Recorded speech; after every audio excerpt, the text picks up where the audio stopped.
I found my daughter dying alone in intensive care, while her husband was popping champagne on a yacht with women half his age. He told the doctors he was out raising money for her treatment.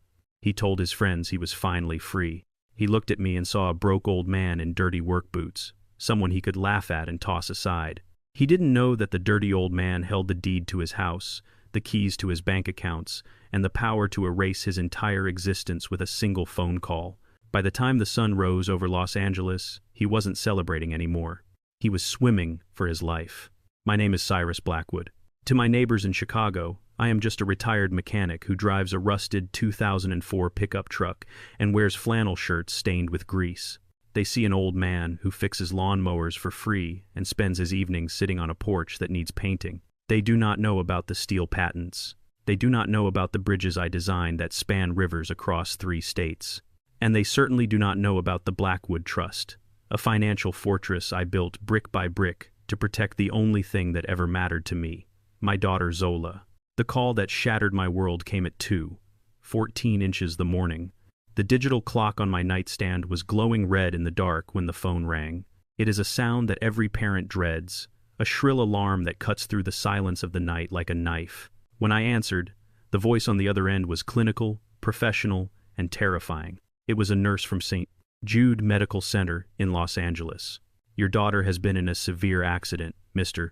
Blackwood. You need to come now. I did not ask questions. I did not panic. I simply hung up the phone, grabbed my go bag, and drove to O'Hare International Airport. I did not change my clothes. I was wearing my old work pants and a jacket with a tear in the elbow. I bought the first ticket to Los Angeles, sitting in a middle seat in economy while my mind raced 1,000 miles an hour. Zola, my beautiful, brilliant Zola. She was an architect, a creator of spaces, a woman with a heart too big for this cruel world. She had moved to LA 5 years ago after marrying Hunter. Just thinking his name made my jaw tighten. Hunter was a man who called himself an entrepreneur, but whose only real talent was spending money he did not earn. I had never trusted him. I saw the way he looked at Zola, not with love, but with the hunger of a parasite attaching itself to a host. But Zola loved him, so I stayed silent. I stayed in the shadows.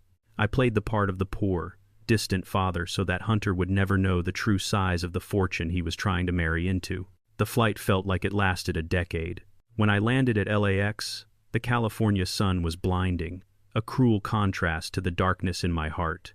I didn't wait for a taxi. I rented the first car available and drove like a madman to the hospital. The smell of the intensive care unit is something you never forget. It smells of antiseptic, cold air, and fear. I walked down the hallway, my heavy boots thudding against the pristine linoleum floor. I saw doctors rushing past, nurses checking charts, families weeping in corners. I kept walking until I found room 304. I stopped in the doorway, and my breath caught in my throat. There she was, Zola. She looked so small in that bed. My strong, vibrant girl was pale and still, surrounded by a forest of machines that beeped and hissed in a terrifying rhythm. A tube was down her throat. Her head was wrapped in bandages. Her left arm was in a cast. She looked broken. But what stopped my heart wasn't just her condition, it was the silence. The room was empty. There was no one holding her hand. There was no one sleeping in the chair beside her. There was no husband pacing the floor, demanding answers from the doctors. She was completely alone. I stepped into the room, my legs feeling like lead. I reached out and touched her hand. It was cold. "Where is he?" I whispered to the empty room. "Where is the man who swore to protect you?" "Excuse me, sir. You cannot be in here." I turned around.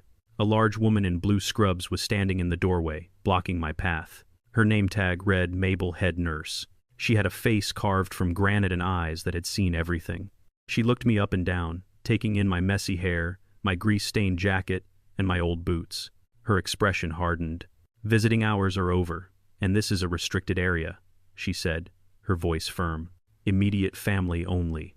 "I am her father," I said, my voice raspy from hours of not speaking. "I just flew in from Chicago." Mabel crossed her arms. "I need to see identification. And honestly, sir, we have strict hygiene protocols here. You look like you came straight from a construction site. We cannot risk infection." She was judging me just like everyone else. She saw a bum. She saw a nobody. I did not have time to be offended. I reached into my inner jacket pocket and pulled out a folded document. It was not a wallet. It was a thick envelope that never left my side. I handed it to her. "This is a medical proxy signed and notarized 5 years ago," I said, my voice steady and cold. "It grants me full authority over Zola Blackwood's medical decisions in the event of her incapacitation. It supersedes any authority held by her spouse. You can verify the seal with your legal department." Mabel unfolded the paper. Her eyebrows shot up as she read the legal language. It was ironclad, drafted by the best lawyers in Chicago. She looked at the paper, then back at me. Her demeanor shifted. She was no longer looking at a bum. She was looking at a man who came prepared. "I apologize, Mr. Blackwood," she said, handing the paper back. "We have to be careful." "Where is her husband?" I asked. "Where is Hunter?" Mabel hesitated. She looked at Zola, then back at me. A shadow of disgust crossed her face. "Mr. Hunter was here when the ambulance brought her in," she said, choosing her words carefully. "He signed the consent forms for the emergency surgery, and then," she pressed, "and then he left," she said. "He told us he had to go meet with some investors. He said he needed to secure funds to pay for her treatment since, well, he mentioned that things were tight financially. He hasn't been back for 12 hours. We have been trying to call him, but it goes straight to voicemail. He left.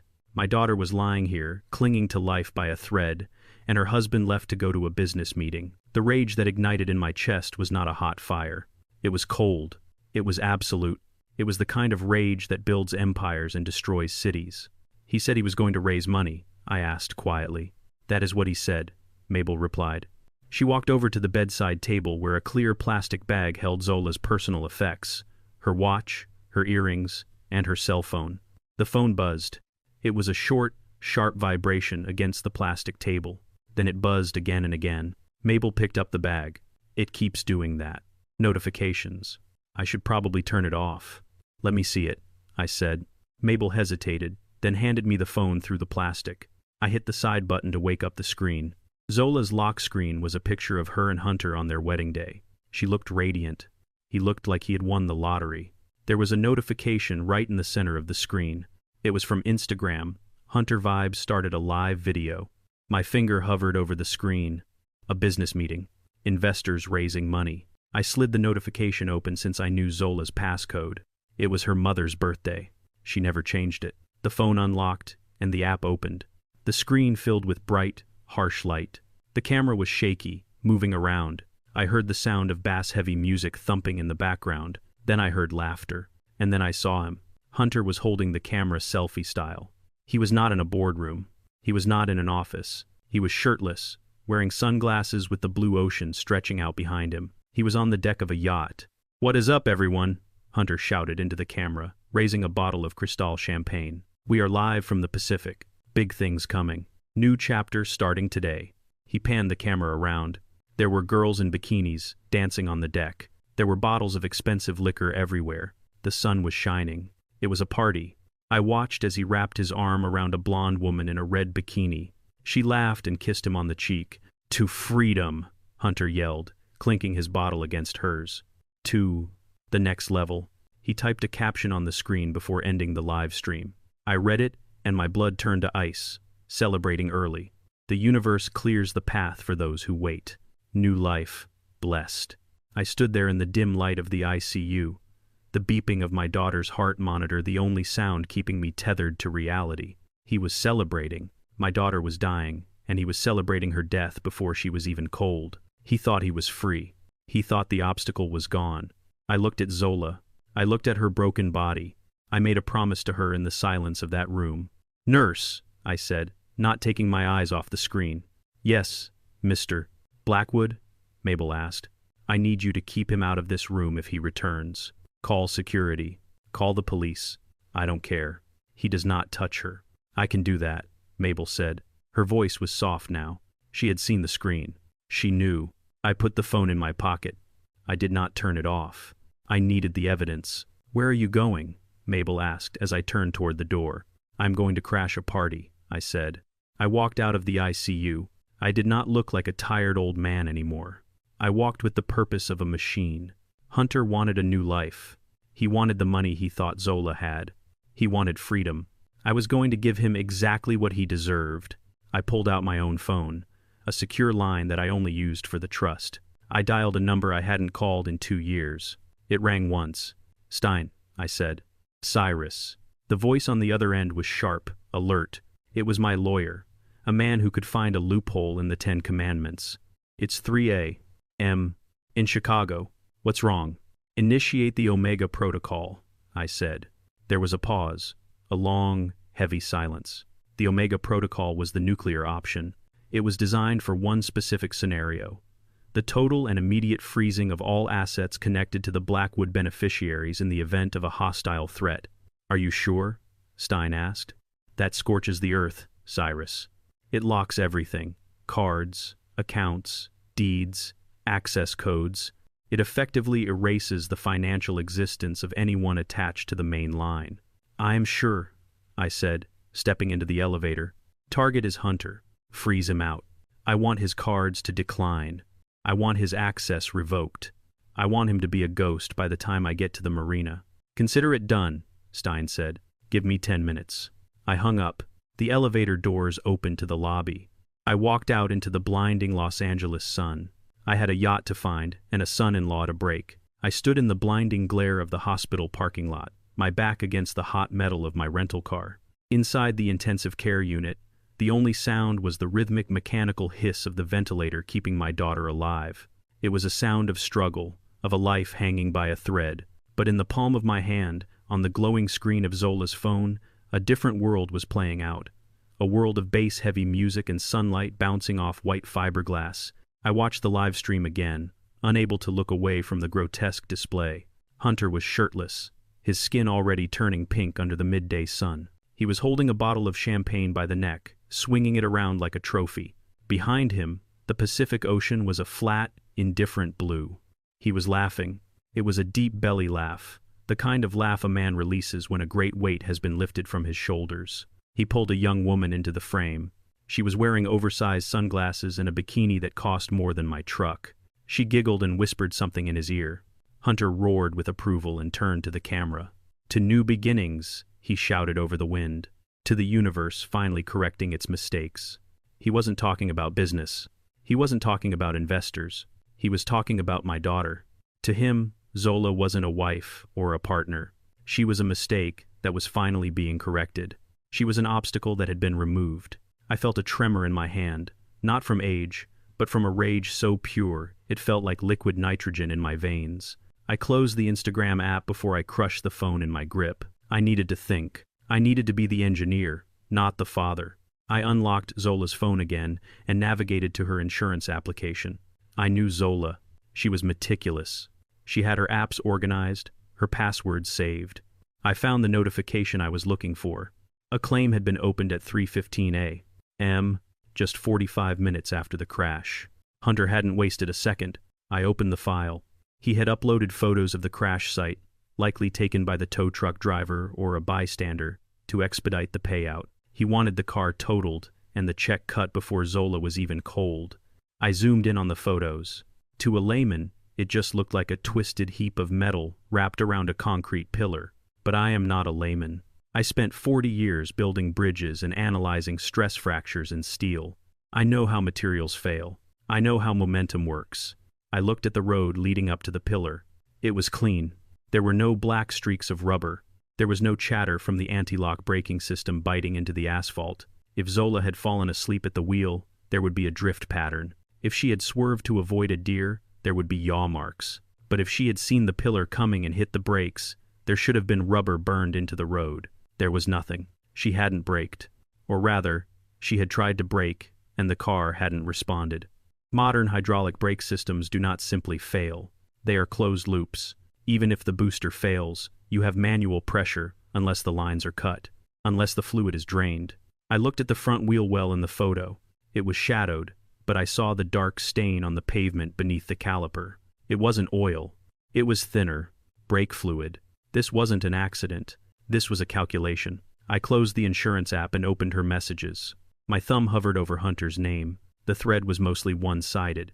Zola asking when he would be home. Zola asking if he had paid the electric bill. Zola asking if he loved her. His replies were short, dismissive. But there was one message sent at 2:45 a.m., right after the ambulance arrived. right before he started his live stream. I opened it. The timestamp glared at me. He had sent it while she was being wheeled into surgery. Do us both a favor and let go, Zola. Don't drag this out. Die quickly, so I can get paid. I stared at the words. They were simple words, brutal words.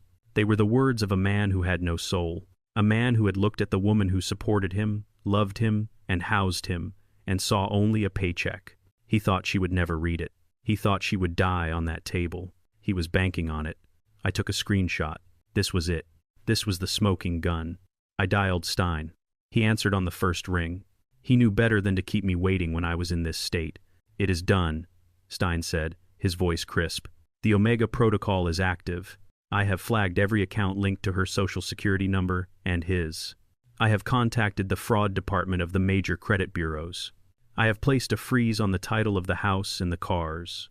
Good, I said, my voice sounding like gravel grinding together. But I want more. Name it Cyrus.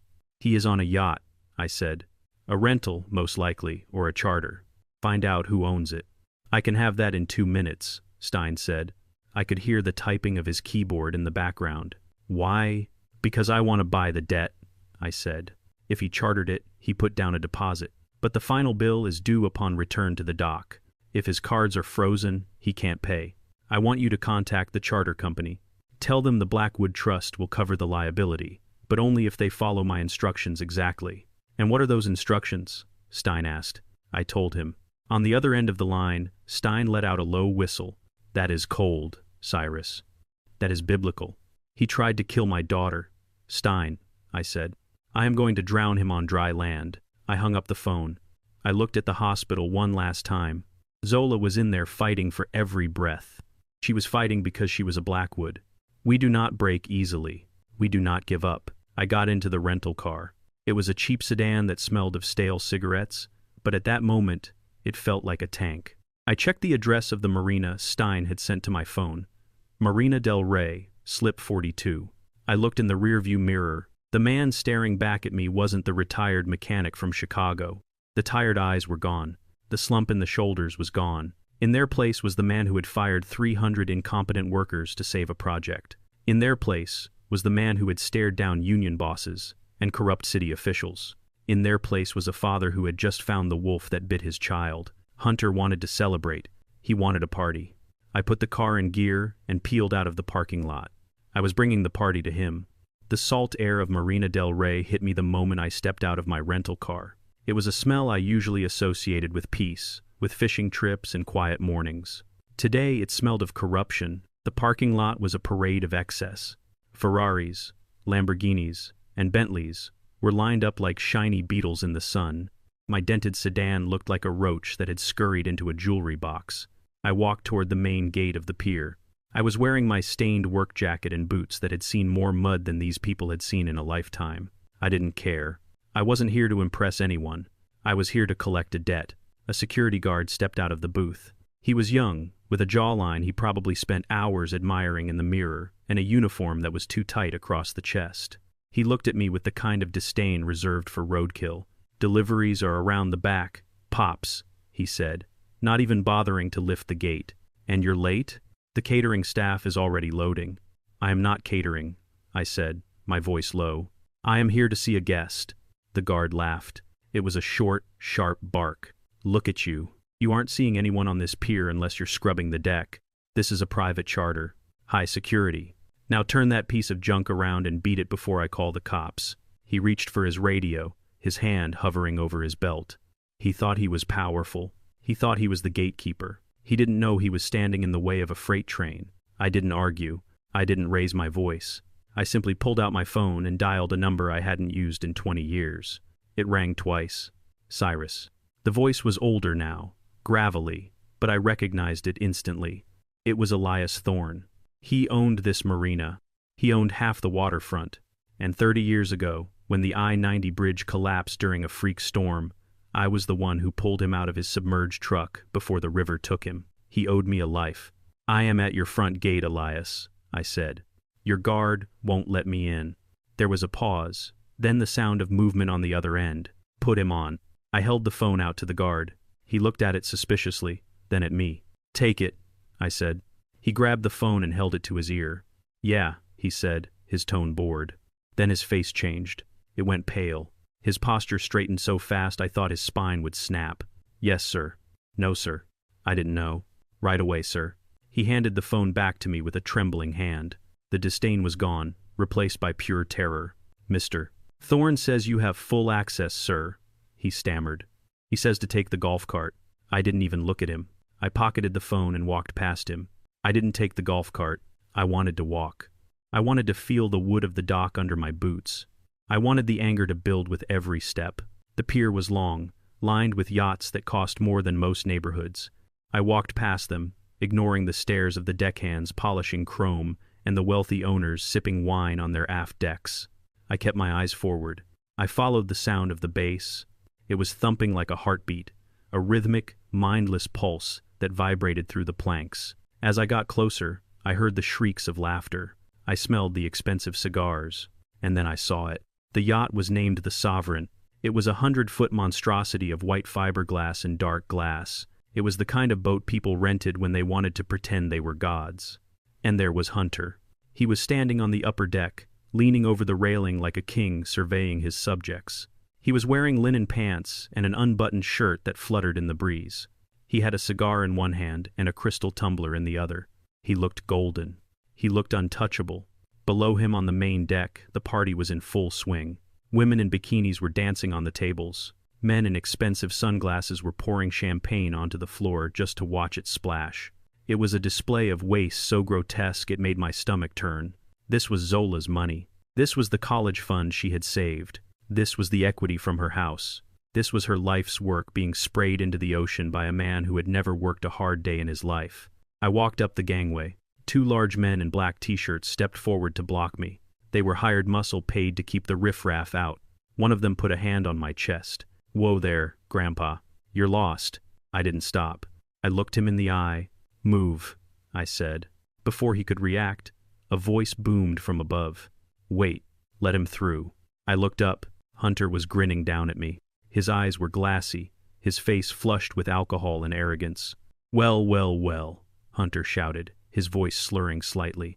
"Look who it is, the ghost of Christmas past." The music didn't stop. The party didn't stop. The people around him just turned to look, amused by the spectacle. Hunter waved his hand, gesturing for me to come up. "Let him up, boys. Let's see what the old man wants. Maybe he's here to fix the toilet." The bouncer stepped aside, smirking. I walked up the stairs to the upper deck. My boots left dirty prints on the pristine white carpet. I didn't care. When I reached the top, the music seemed deafening. Hunter was surrounded by his sycophants, a group of young, hungry-looking people who laughed at his jokes and drank his liquor. They looked at me with open disgust. I was a stain on their perfect afternoon. Hunter took a drag from his cigar and blew the smoke in my direction. "Cyrus," he said, shaking his head mockingly, "you look terrible. What happened? Did the homeless shelter kick you out early?" The crowd laughed. A blonde woman draped over a lounge chair giggled and whispered something to her friend. I stood my ground. I stood tall. "I came from the hospital, Hunter," I said. My voice was not loud, but it cut through the noise. "Zola is fighting for her life, and you are here." Hunter rolled his eyes. He took a sip of his drink. "She's fine, Cyrus. She's tough, like a cockroach, hard to kill." The cruelty of it took my breath away. He wasn't just indifferent, he was hateful. "You told the doctors you were raising money," I said. "You told them you were meeting investors." "I am." Hunter spread his arms wide. "Look around you, old man. This is networking. This is how business gets done in the real world. Not that you would know anything about that. You spent your life fixing other people's mistakes for minimum wage." He stepped closer to me. He smelled of expensive scotch and sweat. "Did she send you? Did she wake up and send her daddy to check on me?" "She is in a coma, Hunter," I said. "She might not wake up." Hunter's face didn't change. If anything, he looked relieved.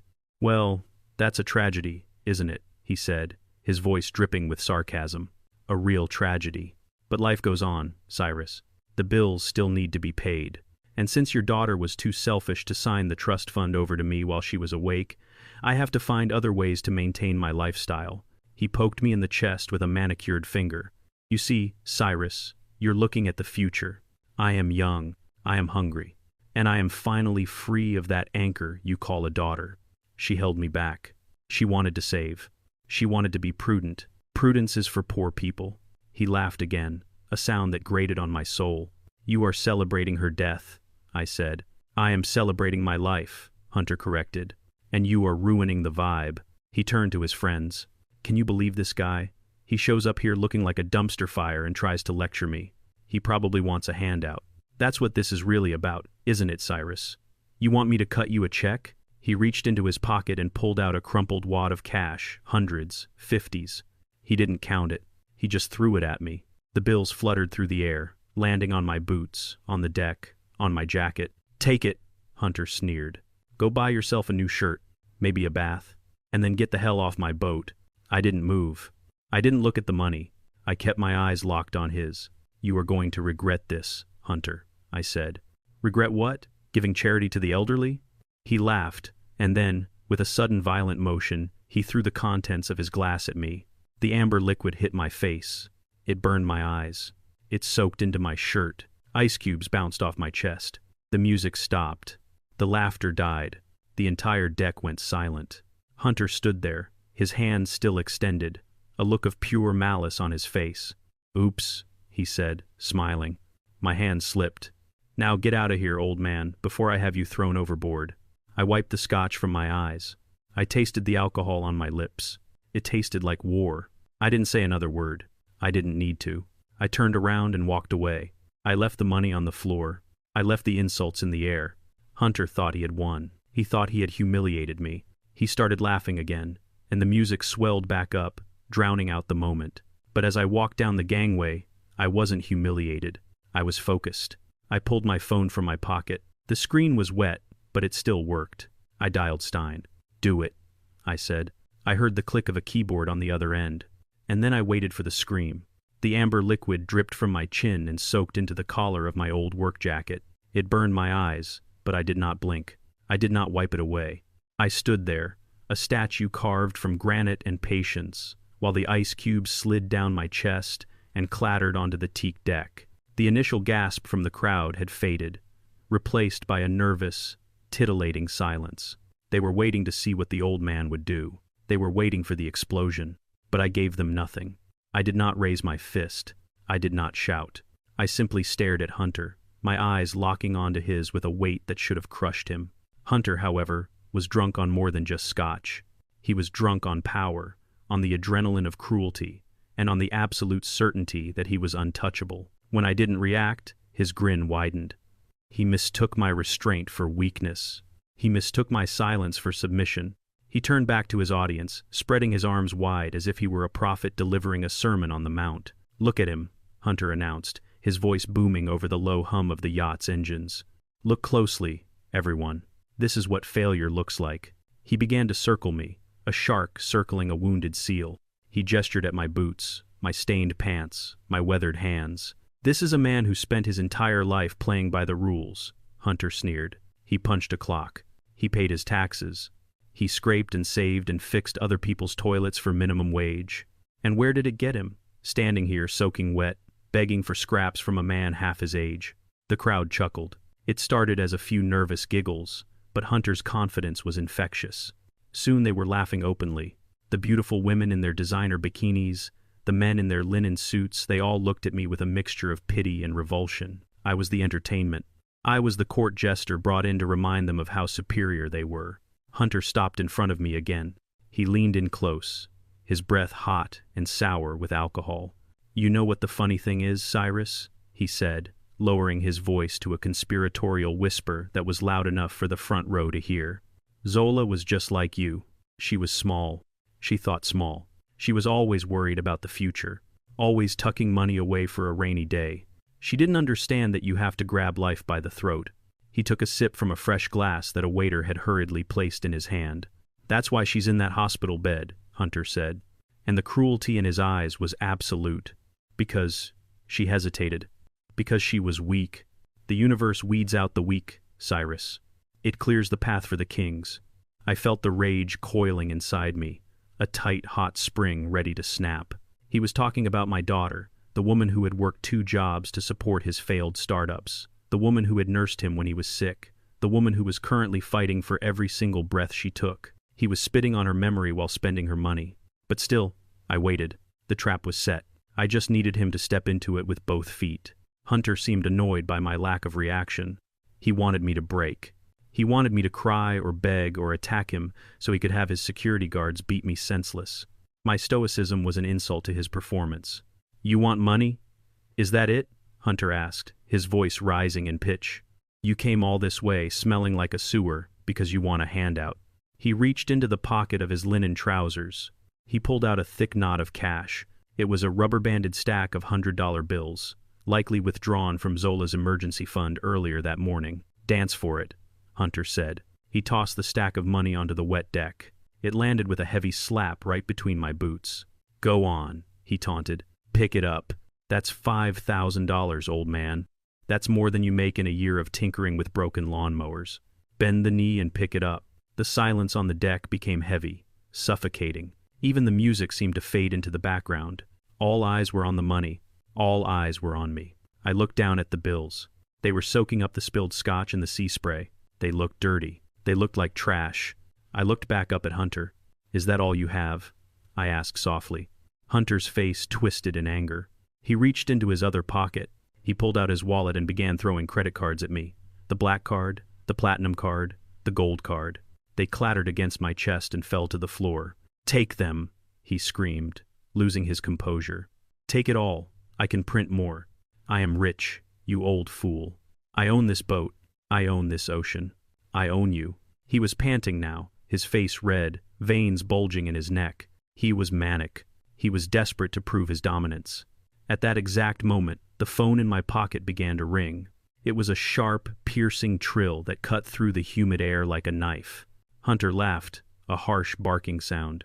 "Answer it," he shouted. "Maybe it's the hospital calling to tell us the good news." I reached into my pocket and pulled out the phone. I did not look at the screen. I knew who it was. I pressed the answer button. I pressed the speaker icon. I held the phone up, aiming it at Hunter like a remote control. The voice that came out of the speaker was not a person. It was the cold, automated, synthesized voice of the International Banking Fraud Alert System. "Alert! Alert! This is a notification for the account holder Hunter Van Doren." Hunter froze. His mouth hung open slightly. The crowd leaned in, confused. Transaction attempt declined. Attempted charge of $50,000 to Marine Charter Services. Status denied. Hunter frowned. He looked around as if searching for the source of a prank. "What is that?" he stammered. "Who was that?" "Reason for denial," the voice continued, relentless and unfeeling. "Insufficient funds. Primary assets frozen by the Blackwood Trust. All associated accounts locked. Please contact legal representation immediately." The voice stopped. For a heartbeat, the only sound was the lap of the waves against the hull. Then the captain of the yacht stepped out from the bridge. He was a large man in a white uniform, and he did not look happy. He was holding a credit card reader in his hand. "Mr. Hunter," the captain said, his voice tight. "We just tried to run the deposit for the extension you requested. The card was declined. We tried the backup. Declined. We tried the corporate account. Frozen." Hunter turned to the captain, his face draining of all color. "That's a mistake," he sputtered, his arrogance evaporating like mist. "Run it again." "It's a bank error. I have millions in there." "Run it again." I stepped forward. My boots squelched on the wet carpet. I kicked the stack of cash aside. It scattered like dead leaves. "It is not an error, Hunter," I said. Hunter spun around to face me. His eyes were wide, fearful. He looked at the phone in my hand. He looked at me, and for the first time, he didn't see a broke mechanic. He saw the predator. "Who are you?" he whispered. I tapped the screen of my phone, ending the call. "I am the bank," I said, "and I am closing your account." The music cut out. The speakers went dead. The party was over. The silence that descended on the yacht was colder than the deepest part of the ocean. The sound of a declined credit card is quiet. It is just a soft electronic beep, followed by a polite message on a small screen. But in the middle of the ocean, surrounded by people who measure their worth in horsepower and diamonds, that beep sounded like a gunshot. Hunter stared at the card reader in the captain's hand as if it were a bomb that had just failed to detonate. His face, previously flushed with alcohol and arrogance, was now a sickly shade of gray. He snatched the machine from the captain, his hands trembling so violently he almost dropped it. "Run it again," Hunter hissed. jamming his black card back into the slot. It's a chip error. The reader is faulty. Do you know who I am? Do you know who my wife is? The machine beeped again. Declined. Hunter threw the card onto the deck and pulled out another. It was a platinum business card, the one linked directly to Zola's architectural firm. He swiped it. Declined. He tried a third card. Declined. A fourth. Declined. It was a domino effect of financial ruin. Every asset, every line of credit, every safety net he thought he had was snapping one by one. The silence on the yacht was no longer nervous. It was judgmental. The beautiful women in bikinis began to cover themselves with towels. The men in linen suits started checking their watches and backing away, suddenly remembering urgent appointments on shore. They smelled the failure on him, and it repulsed them. The captain stepped forward, reclaiming his card reader. He was a large man with a sun-weathered face, and his patience had evaporated. "Mr. Hunter," the captain said, his voice hard and flat. "The charter fee for the extension, plus the catering and the open bar, comes to $52,000. If you cannot provide payment immediately, I am legally required to return to port and hand you over to the harbor police for theft of services." Hunter looked around wildly. His friends, the people he had been buying drinks for all afternoon, were suddenly very interested in the horizon. "Guys," Hunter pleaded, his voice cracking, "I just need a bridge loan, just for an hour until I get this bank error sorted out. Mike, Sarah, anyone." Mike, a man who had been laughing at Hunter's jokes 5 minutes ago, shrugged. "Sorry, buddy. My wallet's in the car." Hunter turned back to me. The fear in his eyes was replaced by a sudden, jagged hatred. He lunged toward me, grabbing the lapels of my dirty work jacket. "You did this!" he screamed, spit flying from his mouth. "You hacked my accounts, you old thief. Undo it. Undo it right now, or I will kill you." I didn't flinch. I didn't struggle. I simply looked down at his manicured hands clutching my grease-stained collar. "Let go," I said. Hunter didn't let go. He shook me. I said, "Undo it." I reached up and peeled his fingers off me one by one. My grip was forged from 50 years of wrenching steel bolts. His grip was formed by holding champagne flutes. It was no contest. I twisted his wrist until he yelped and stumbled back. "I did not hack anything, Hunter," I said, adjusting my jacket. "I simply enforced the rules." "What rules?" Hunter shouted, rubbing his wrist. "You are a nobody. You are a broke mechanic who fixes lawnmowers. You don't have the power to freeze a checking account, let alone a trust fund." I stepped closer to him. The crowd parted for me. "You never asked where the money came from," I said quietly. "You saw Zola writing checks. You saw the nice house. You saw the firm. And you assumed she was the source. You assumed I was just the baggage she dragged along." I pointed a finger at his chest. "Zola is a brilliant architect, but she did not build the Blackwood fortune. I did.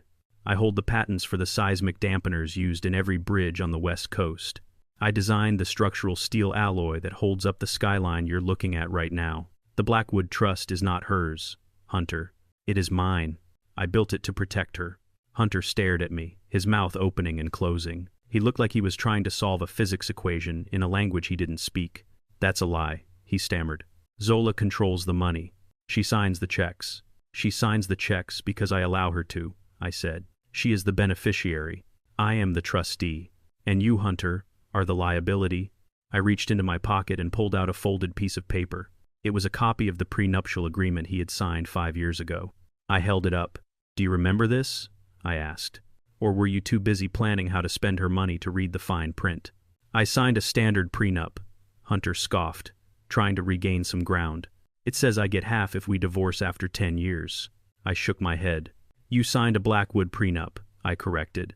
"Clause 14, Section B, the Emergency Reversion Clause. It states that in the event the beneficiary becomes medically incapacitated and the spouse is deemed negligent, absent, or hostile, all financial authority immediately reverts to the primary trustee." I took a step forward, forcing him back toward the railing. "Zola is in a coma, Hunter. That is incapacitated. You were on a boat drinking Cristal while she was bleeding out. That is negligent and absent. And that little text message you sent telling her to die quickly, that is hostile." Hunter's face went white. He remembered the text. "So as of 3 o'clock this morning, you do not have a dime. You do not have a house. You do not have a car. You do not even have the shirt on your back, Because my daughter paid for that too. You have been evicted from the Blackwood life. The captain cleared his throat. He looked at me, then at Hunter. Sir, the captain asked me, are you authorizing payment for this charter? I looked at Hunter. He was trembling. He looked small. No, I said. I am not. This man chartered the vessel. The debt is his. The captain nodded. He pulled a radio from his belt. Security to the upper deck. We have a stowaway. 2 large deckhands appeared from the stairs. They didn't look like they were in a partying mood. They grabbed Hunter by the arms. Hey, Hunter shouted, struggling. Get your hands off me. Do you know who I am? You are a stowaway, the captain said. And we have a strict policy about stowaways. Wait, Hunter screamed, looking at me with wild eyes. Cyrus, Dad, please, you can't leave me here. I can't pay this. They'll arrest me. I watched him struggle. I felt nothing. No pity, no satisfaction, just the cold efficiency of a job being done. You wanted to swim in the big ocean, Hunter? I said. Start swimming. The deckhands didn't bother walking him down the gangway. They dragged him to the railing. Hunter kicked and screamed, flailing his legs like a child throwing a tantrum. He grabbed the railing, his knuckles turning white. Don't you dare, he shrieked. My suit. This is Italian silk. One of the deckhands pried his fingers loose. The other grabbed his legs. With a synchronized heave, they tossed him over the side. Hunter flailed in the air for a split second, a look of absolute disbelief on his face. Then he hit the water with a tremendous splash.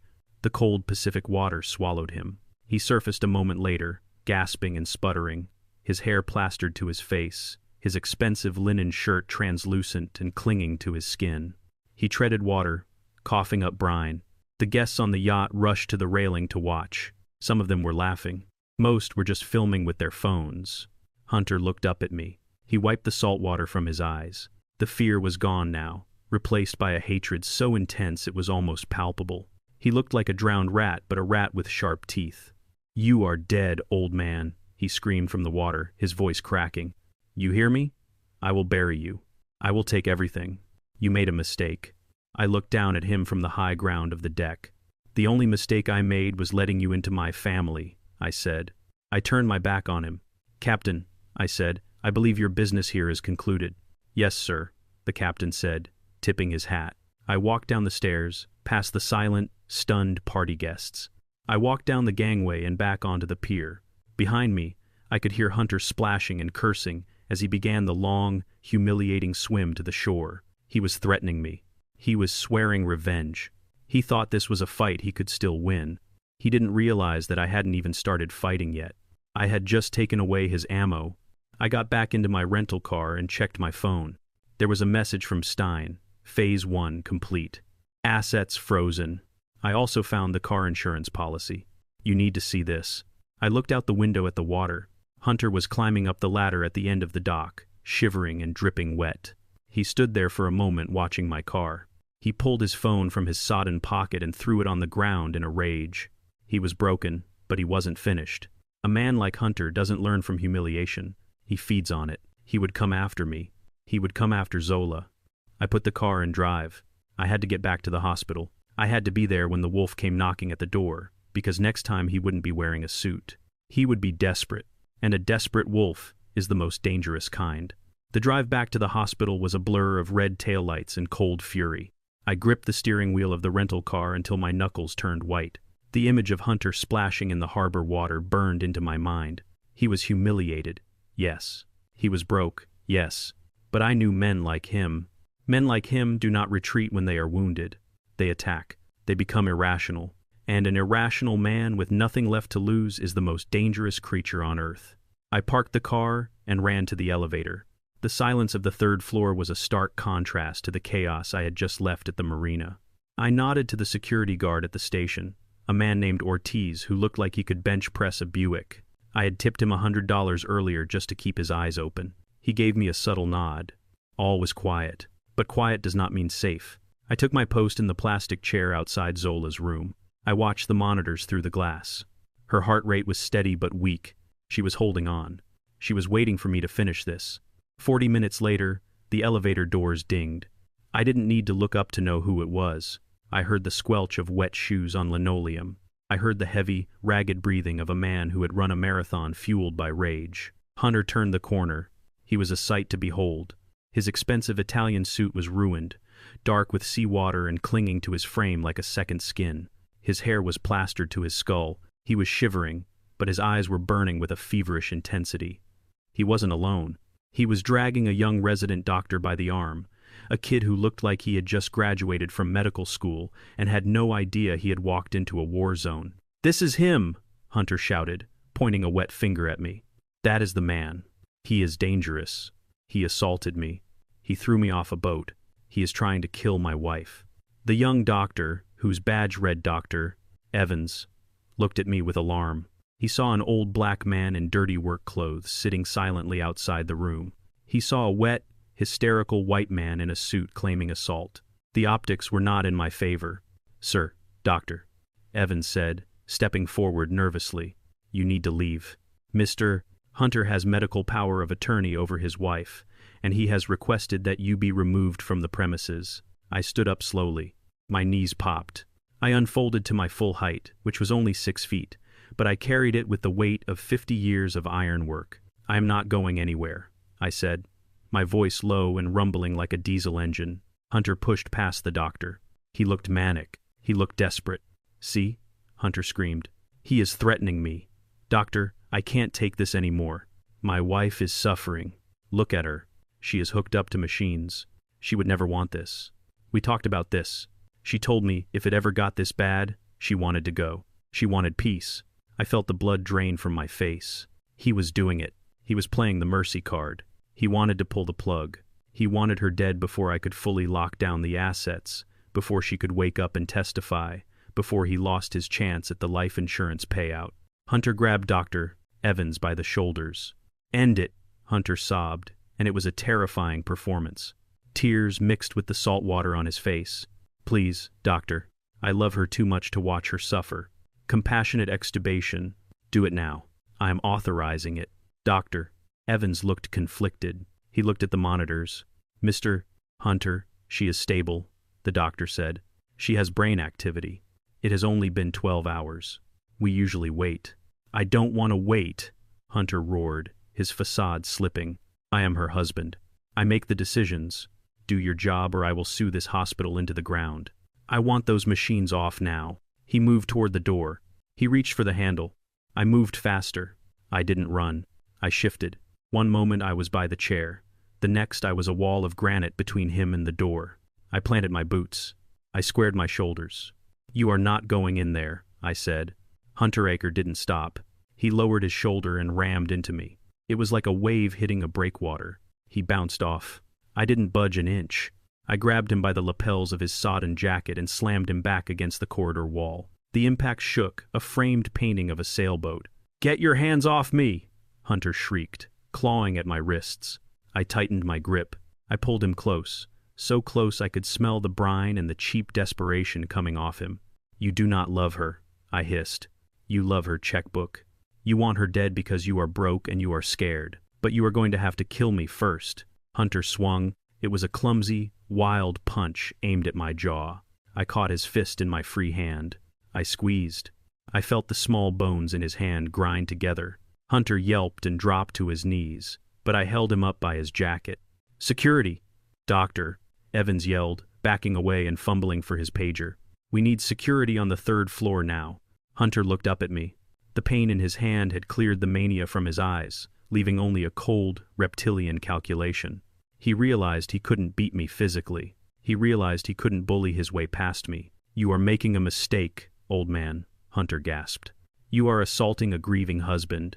You are going to jail, and while you're in a cell, I will come back here and I will finish what I started." I threw him away from me. He slid across the waxed floor, leaving a trail of water. "Try it," I said. The elevator doors pinged. Ortiz and 2 other guards came running down the hall. They saw me standing guard. They saw Hunter on the floor, nursing his crushed hand. Ortiz looked at me. He knew I wasn't the aggressor, but he had a job to do. "Gentlemen, separate," Ortiz barked. Hunter scrambled to his feet. He held up his injured hand. "He attacked me," Hunter shouted, pointing at me. "I want him arrested. I want to press charges." and I want to speak to the hospital administrator immediately. Ortiz looked at me. Mr. Blackwood, step away from the door. I didn't move. He is trying to kill her, I said to Ortiz. He is trying to authorize them to pull the plug. Hunter laughed, a wet, broken sound. She is my wife, Hunter spat. It is my right. You have no rights here. You are nothing. He reached into his wet pocket and pulled out his phone. It was a waterproof model. Thankfully for him, he tapped the screen with his good hand. You think you can stop me with brute force? Hunter said, his voice trembling with rage. You think you can freeze my money and beat me up and win? You are playing checkers, Cyrus. I am playing chess. He put the phone to his ear. He stared at me with a look of pure venom. Alexander, Hunter said into the phone. It's Hunter. Get down to St. Jude Medical Center. Bring the paperwork. Bring the injunction. He paused, listening, a cruel smile spreading across his face. Yes, Hunter said. We are going to court right now. I want an emergency order to remove a hostile family member and enforce my medical proxy. And Alexander, bring the police. I have a mechanic to put in prison. He hung up the phone and leaned against the wall, nursing his hand. Your clock just ran out, Cyrus, Hunter whispered. He thought the law was his shield. He thought a suit and a lawyer made him invincible. He didn't know that I had spent 40 years navigating contracts that were worth more than his soul. He didn't know that I had a shark of my own and my shark was already in the water. I didn't say a word. I just reached into my pocket and texted Stein 2 words. Legal now. The physical fight was over. The real war was just beginning. The elevator doors slid open with a smooth mechanical hum that sounded like a guillotine blade dropping. A man stepped out who looked like he cost $1,000 an hour just to breathe. He wore a charcoal suit that fit him like armor, a watch that cost more than a house, and an expression of bored superiority. He carried a leather briefcase as if it contained the nuclear codes. Hunter straightened up, wincing as he moved his crushed hand. He pointed at the man with his good hand, a look of salvation washing over his wet, pathetic face. Alexander, Hunter shouted. Over here. This is him. This is the man who assaulted me. Get him out of here. Get him arrested. Alexander walked toward us. He did not run. He moved with the calculated stride of a man who owned the floor he walked on. He stopped 3 feet from me, ignoring Hunter completely. He looked at me, then at the security guards, then at Dr. Evans. I am Alexander Vane, he said, his voice smooth and dangerous like oil on asphalt. I represent Mr. Hunter in all his personal and financial affairs. I have a court order here signed by Judge Holloway granting my client immediate and unrestricted access to his wife, Zola Blackwood. It also mandates the immediate removal of any non-medical personnel interfering with her care. He handed a thick stack of papers to Dr. Evans. The young doctor looked at the legal documents, his hands shaking. He looked at the judge's signature. He looked at the seal. He looked terrified. Mr. Blackwood, Dr. Evans said to me, his voice barely a whisper. I'm sorry. This is a court order. If we don't comply, the hospital can be held in contempt. You have to leave. Hunter let out a laugh that sounded like a bark. You hear that, Cyrus? Hunter sneered, stepping out from behind his lawyer. The law wins. Money wins. Now get out. Go back to your garage. I have decisions to make. He looked at the door to Zola's room. He looked at it with a hunger that made me sick. He wanted to get in there. He wanted to silence her. I did not move. I did not look at the papers. I looked at Alexander Vane. You are making a mistake, counselor, I said. Vane raised an eyebrow. He looked at my dirty clothes. He looked at my boots. He dismissed me instantly. The only mistake here is yours, Mr. Blackwood, Vane said. You are trespassing. You are harassing my client. And if you do not step aside in 5 seconds, I will have these officers remove you by force and charge you with obstruction of justice. He checked his watch. 5, 4, 3. The elevator doors pinged again. It was a soft sound, but it stopped Vane's countdown. We all turned to look. A man stepped out. He was short, balding, and wore a suit that was rumpled from a long flight. He looked like a tired accountant. He looked like someone you would ask for directions in a library. He was carrying a tablet and a travel mug of coffee, but when he looked up, his eyes were sharp enough to cut glass. It was Stein. He walked down the hall, taking a sip of his coffee. He didn't look hurried. He looked like he was walking into his own living room. Objection, Stein said calmly. Vane turned to him, annoyed. Who are you? I am the mistake you were talking about, Stein said. He stopped beside me. He didn't shake my hand. We didn't need to perform for these people. He just nodded at me, a silent acknowledgement that the cavalry had arrived. Stein turned to Vane. My name is Saul Stein. I represent the Blackwood Trust, and that piece of paper you are holding is worth less than the napkin I used to wipe my mouth on the plane. Vane scoffed. The Blackwood Trust has no standing here.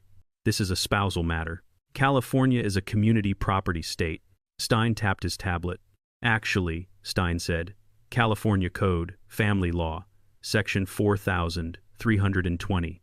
A spouse forfeits rights to community property and medical authority if there is evidence of domestic abuse or attempted homicide. The hallway went silent. Hunter's face twitched. Homicide? Vane asked, his voice dropping an octave. Be careful, Mr. Stein. That is slander. My client is a grieving husband involved in a tragic accident. Stein smiled. It was not a nice smile. It was the smile of a wolf who had just cornered a rabbit. Accident? Stein repeated. He held up his tablet. We accessed the cloud server linked to Zola Blackwood's vehicle telematics system 10 minutes ago, Stein said. Modern cars are wonderful things, Mr. Vane. They record everything. Speed, braking, location, and audio. Hunter went rigid. He stared at the tablet. The dashcam inside the cabin has a voice activation feature, Stein explained. It records when deceleration levels rise above a certain threshold, like, for instance, a screaming argument. Stein pressed a button on the screen. The audio was crystal clear. It filled the hospital corridor, bouncing off the sterile walls. It was Hunter's voice, distorted by rage but undeniable. Sign the papers, Zola. Sign the transfer or I swear to God you won't make it home tonight. Then Zola's voice, crying, terrified. Hunter, please. You're scaring me. Slow down. Then Hunter again, cold, deadly. If I can't have the money, nobody can. You think you can leave me? You think you can cut me off? I will drive this car off a bridge before I let you divorce me. Then a sound of metal grinding, a scream, and silence. Stein stopped the recording. The silence in the hallway was absolute. The young doctor was pale. The security guards were staring at Hunter with open hostility. Alexander Vane looked at his client. He looked at the wetsuit. He looked at the crushed hand. And he realized, with the clarity of a man who valued his own career above all else, that he was standing next to a radioactive isotope. Hunter, Vane said, his voice icy. Did you threaten her? Hunter was shaking his head frantically.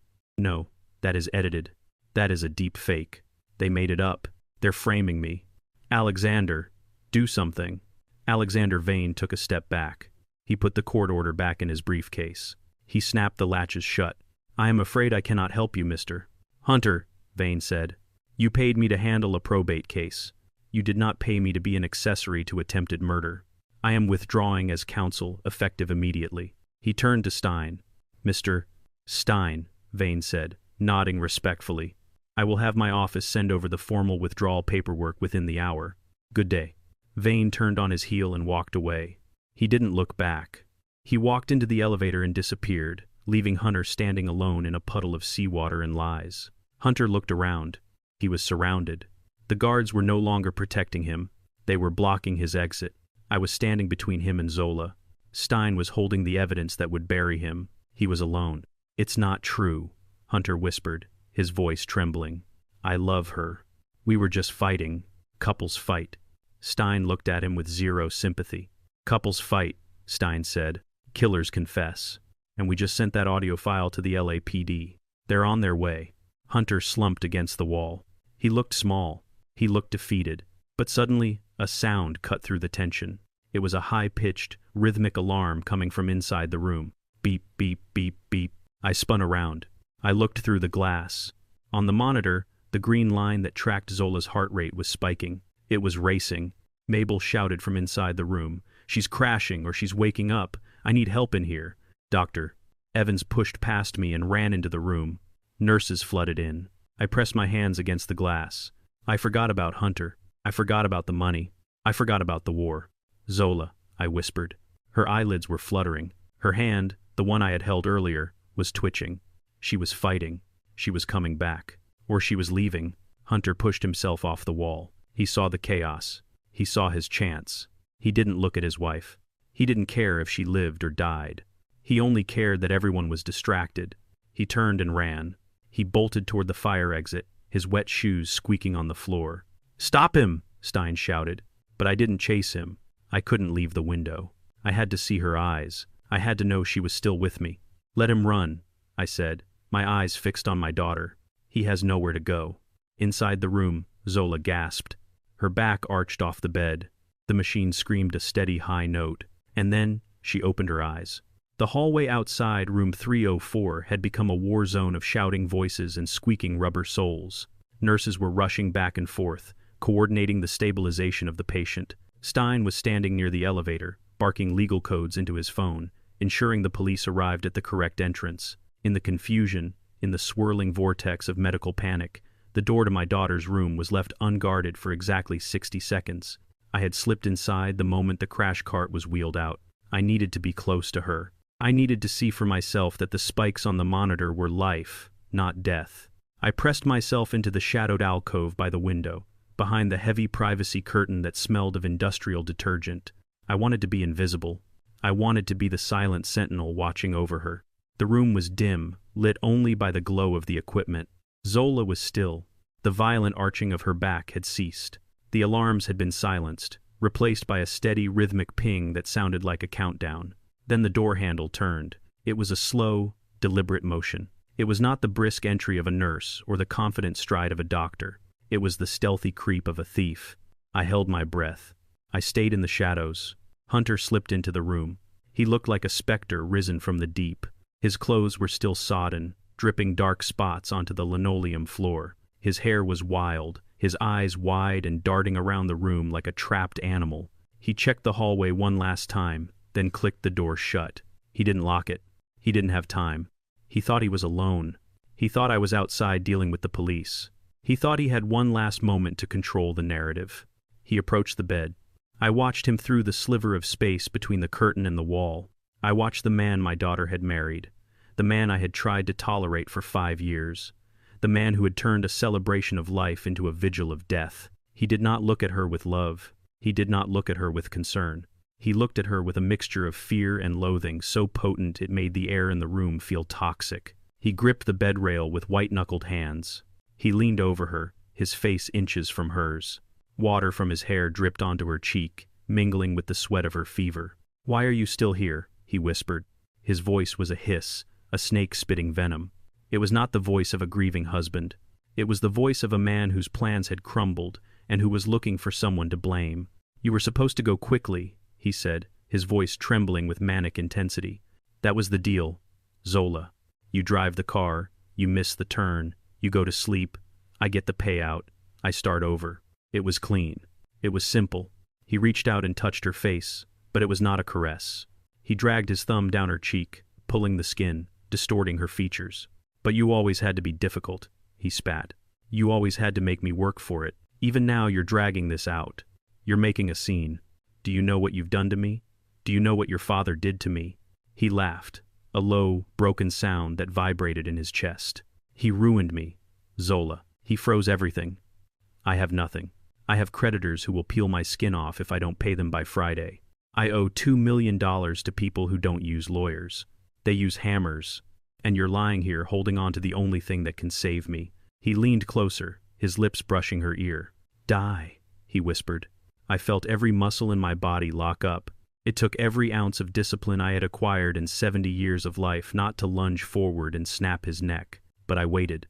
I needed to see. I needed to know the depth of the abyss. "Just let go," Hunter pleaded, his voice cracking. "Stop fighting. If you wake up, I go to prison. If you die, I might survive. Don't you love me? Didn't you say you would do anything for me? Then do this. Die for me, Zola. Be a good wife for once in your miserable life and die." He stared at her, waiting for the machine to flatline, waiting for his will to overpower hers. He was trying to murder her with words. He was trying to push her into the dark with the weight of his hatred. And then the rhythm of the monitor changed. It didn't stop. It sped up. Beep, beep, beep. Zola's eyelids fluttered. It was not a spasm. It was a struggle. She was fighting the sedation. She was fighting the pain. She was fighting him. Hunter pulled back, startled. "No," he whispered. "Don't you dare." Zola's eyes opened. They were unfocused at first, glassy and confused. But then they found him. They locked onto the face of her husband. They saw the wet hair. They saw the madness. And they heard him. A single tear welled up in the corner of her right eye. It slid down her temple, cutting a clean track through the grime on her skin. It was a tear of absolute, crushing heartbreak. It was the realization that the monster wasn't under the bed. The monster was holding her hand. Hunter saw the recognition in her eyes. He saw his reflection in her pupils. He realized with a jolt of terror that she was in there. She wasn't a vegetable. She wasn't gone. She was present, and she knew. "You heard me," Hunter gasped, backing away. "You heard everything." Zola tried to speak. Her mouth moved around the intubation tube. No sound came out, but the shape of her lips was unmistakable. "Get out." Hunter began to hyperventilate. He looked at the door. He looked at the pillow. I saw the thought cross his mind. I saw his hands twitch. He was calculating if he had enough time to use the pillow. He was calculating if he could finish the job manually before the nurses returned. He took a step forward, reaching for the pillow. That was enough. I stepped out from behind the curtain. I didn't make a sound. I just moved into the light. My shadow fell over him, consuming him. Hunter froze. He looked up. He saw me standing at the foot of the bed, arms crossed, face a mask of judgment. "You just confessed to a living witness," I said. My voice was not loud. It was the sound of a coffin lid closing. Hunter screamed. It was a short, high-pitched yelp of pure shock. He stumbled back, tripping over his own wet feet. He crashed into the IV pole, sending it rattling against the wall. "Cyrus," he stammered. How long were you there?" "Long enough to hear you beg my daughter to die," I said. "Long enough to hear you admit to the debt. Long enough to know that you are not just a thief, Hunter. You are a parasite, and the host has just rejected you." I walked toward him. I moved slowly, deliberately. I wanted him to feel the space in the room shrinking. "She heard you," I said, pointing to Zola. "Look at her. Look at your wife. She knows what you are now. There are no more secrets. There are no more lies. There is only you, me, and the truth." Hunter looked at Zola. She was staring at him with a gaze that could have started fires. The love was gone. The trust was gone. In their place was a cold, hard resolve that looked exactly like mine. "It's not what you think," Hunter babbled, holding his hands up. I was trying to motivate her. I was using reverse psychology. I was trying to shock her into waking up. It worked, didn't it? "See, she's awake." I saved her. He was delusional. He was grasping at straws that were already burning. "Get out," I said. Hunter looked at the door. He looked at me. He looked at the window. He realized he was trapped in a room with the two people he had wronged the most in the world. He didn't try to fight. He didn't try to argue. The fight had left him the moment I stepped out of the shadows. He was a bully, and bullies crumble when the victim stands up. He scrambled for the door, slipping on the wet floor. His dignity gone, his humanity gone. He yanked the door open and threw himself into the hallway. I heard him running. I heard his wet shoes squeaking on the tiles faster and faster, moving away from the room, away from the responsibility, away from the judgment. I didn't chase him. I didn't need to. Stein was out there. The police were out there. The world was out there, and it was waiting for him. I turned back to the bed. I walked over to my daughter. I wiped the tear from her cheek with my rough thumb. I brushed the wet hair from her forehead. "I'm here, Zola," I whispered. "I'm here, and he is never coming back." Zola looked at me. She blinked slowly. She reached out her hand, her fingers trembling. I took it. I squeezed it. We sat there in the silence. The only sound was the steady, strong beating of her heart on the monitor. It was the sound of survival. It was the sound of a Blackwood. Hunter was running, but he was running to nowhere. His life ended in this room. Ours was just beginning. I left the hospital with the taste of antiseptic still clinging to the back of my throat. Zola was stable. Her heart was beating a rhythm of defiance against the man who tried to stop it. But a heartbeat is not evidence. A heartbeat does not put a man in prison for life. I needed something tangible. I needed the weapon. I drove the rental car toward the industrial district south of the city. The GPS led me past the gleaming glass towers of downtown into the grimy, forgotten arteries of Los Angeles, where the streets were cracked and the air smelled of diesel and rust. My destination was a place called Miller's Salvage Yard. Stein had tracked the tow truck dispatch logs. Hunter had not called AAA. He had not called the insurance company's preferred vendor. He had called a private scrapper off the books and paid cash to have the vehicle removed immediately. That was mistake number one. Innocent men want an investigation. Guilty men want an incinerator. I pulled up to the chain-link gate topped with razor wire. A sign read, "Closed for private processing." I didn't care. I drove the sedan right up to the metal barrier and leaned on the horn. A man in a grease-stained jumpsuit walked out of the corrugated tin office. He was wiping his hands on a rag, squinting against the sun. He looked like a man who asked no questions as long as the envelope was thick enough. I got out of the car. I didn't introduce myself. I walked straight to the gate. "Open it," I said. The man spat on the ground. "We're closed. Come back Monday." "I'm here for the black Mercedes SUV brought in at 4 this morning," I said. "The one involved in the collision on the I-10. "That car is already slated for the crusher," he said, his eyes shifting nervously to the massive compactor looming in the center of the yard. "I got a rush order on it. It's scrap metal. Nothing to see." "Hunter paid you to crush it," I said. "He paid you to destroy the evidence of attempted murder. If you pull that lever, you become an accessory, and I will make sure you spend the next 20 years making license plates." The man hesitated. He looked at my eyes. He saw something there that frightened him more than losing a paycheck. He pulled a set of keys from his belt and unlocked the padlock. "I don't know nothing about no murder," he muttered, sliding the gate open. "I just crunch metal. The car's in the back. Row 4. I walked past him into the maze of twisted steel. It was a graveyard of machines. Skeletons of trucks and sedans were stacked 3 high, casting long, jagged shadows in the afternoon light. I smelled oil and coolant and the stale metallic scent of violence. I found the Mercedes. It was a mangled heap of black steel and shattered glass. The front end was accordioned into the firewall. The windshield was a spiderweb of cracks. It looked like a beast that had been slain. I approached it with the reverence of a coroner examining a body. I took off my jacket and rolled up my sleeves. I didn't care about the dirt. I lay down on the oil-soaked gravel and shimmied underneath the chassis. It was tight. Jagged pieces of metal tore at my shirt. I clicked on my heavy-duty flashlight. I was looking for the story. Every machine tells a story if you know the language. I traced the drivetrain.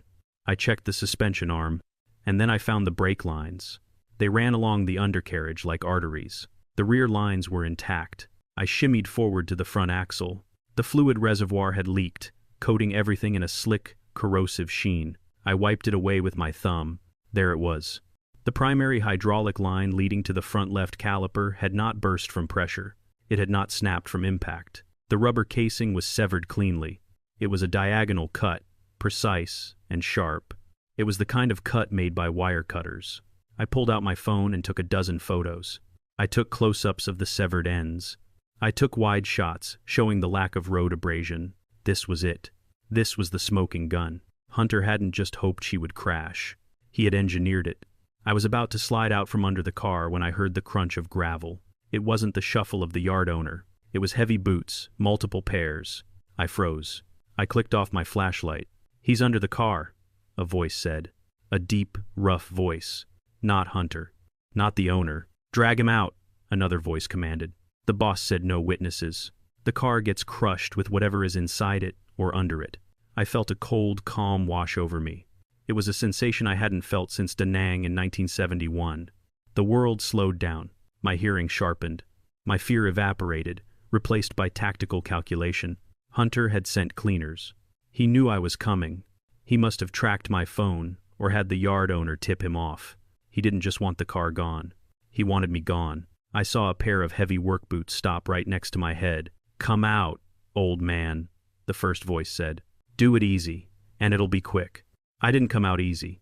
I reached out and grabbed the ankle of the man standing closest to me. I didn't just pull, I twisted. I used the leverage of the ground and the torque of my shoulder to rotate his foot 45 degrees in the wrong direction. He screamed. It was a high, wet sound. I yanked his leg out from under him. He fell hard, his head smacking against the side panel of the SUV with a hollow thud. I rolled out from under the chassis just as a crowbar smashed into the gravel where my head had been a second before. I scrambled to my feet. There were 3 of them. They were big men, younger than me by 30 years, wearing leather jackets and holding makeshift weapons. The one I had tripped was on the ground, clutching his ankle. The other 2 were circling. One had a crowbar. The other had a chain. "You made a mistake, Grandpa," the one with the chain sneered. You should have stayed at the hospital. He swung the chain. It whistled through the air. I didn't back down. I stepped in. It's a counterintuitive move. When someone swings a long-range weapon, your instinct is to retreat. But the power is at the end of the swing. The safety is inside the arc. I stepped inside his guard. The chain wrapped harmlessly around my back, stinging but not breaking anything. I drove my fist into his solar plexus. It wasn't a bar fight punch. It was a short, piston-like strike I had learned in the Corps. The air left his lungs in a rush. He doubled over. I grabbed the back of his neck and brought my knee up to meet his face. There was a crunch of cartilage. He dropped like a sack of cement. The third man, the one with the crowbar, hesitated. He looked at his two friends on the ground. He looked at me. He saw an old man breathing hard, sweat dripping down a face that was etched with stone-cold violence. He roared and charged. He raised the crowbar high, aiming for my skull. He was telegraphing. He was an amateur. I waited. I waited until he was committed. I waited until I could smell his cheap cologne. I sidestepped. I grabbed his wrist with my left hand and his elbow with my right. I used his own momentum against him. I pivoted my hips and threw him. He flew over the hood of the Mercedes and landed in a heap of scrap metal on the other side. He groaned once and went silent. I stood there panting. My chest heaved.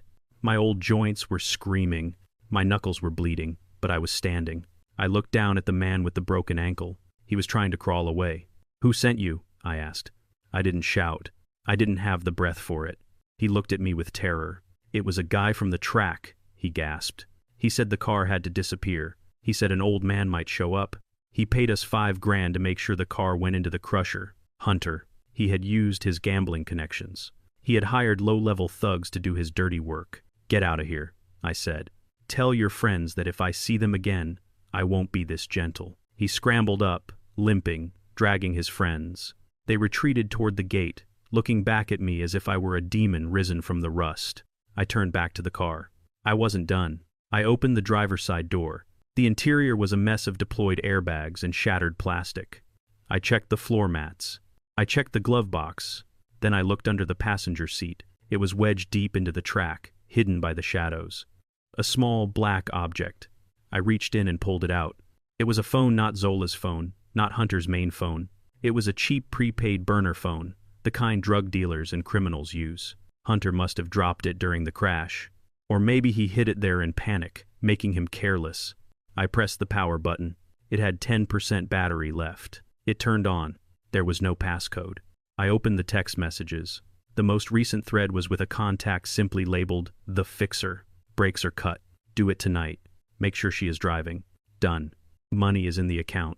I stared at the screen. This wasn't just evidence of tampering. This was conspiracy to commit capital murder. This was the death penalty. I put the burner phone in my pocket next to my own. I had the photos of the brake lines. I had the confession from the thug. And now I had the communication with the hitman. I walked out of the maze of cars. The yard owner was hiding in his office, the blinds drawn. I didn't bother with him. He was a small fish. I got back into my rental car. My hands were shaking not from fear, but from the adrenaline crash. I looked at my reflection in the mirror. There was a smear of grease on my forehead and a bruise forming on my cheek. I looked like a wreck, but I felt like justice. I started the engine. My phone buzzed. It was a notification from the burner phone I had just found. A new message was coming in. I looked at the screen. "Job done. Why is she still alive in the hospital? I don't do refunds." I didn't reply. I didn't need to. I knew where I was going next. I had the evidence.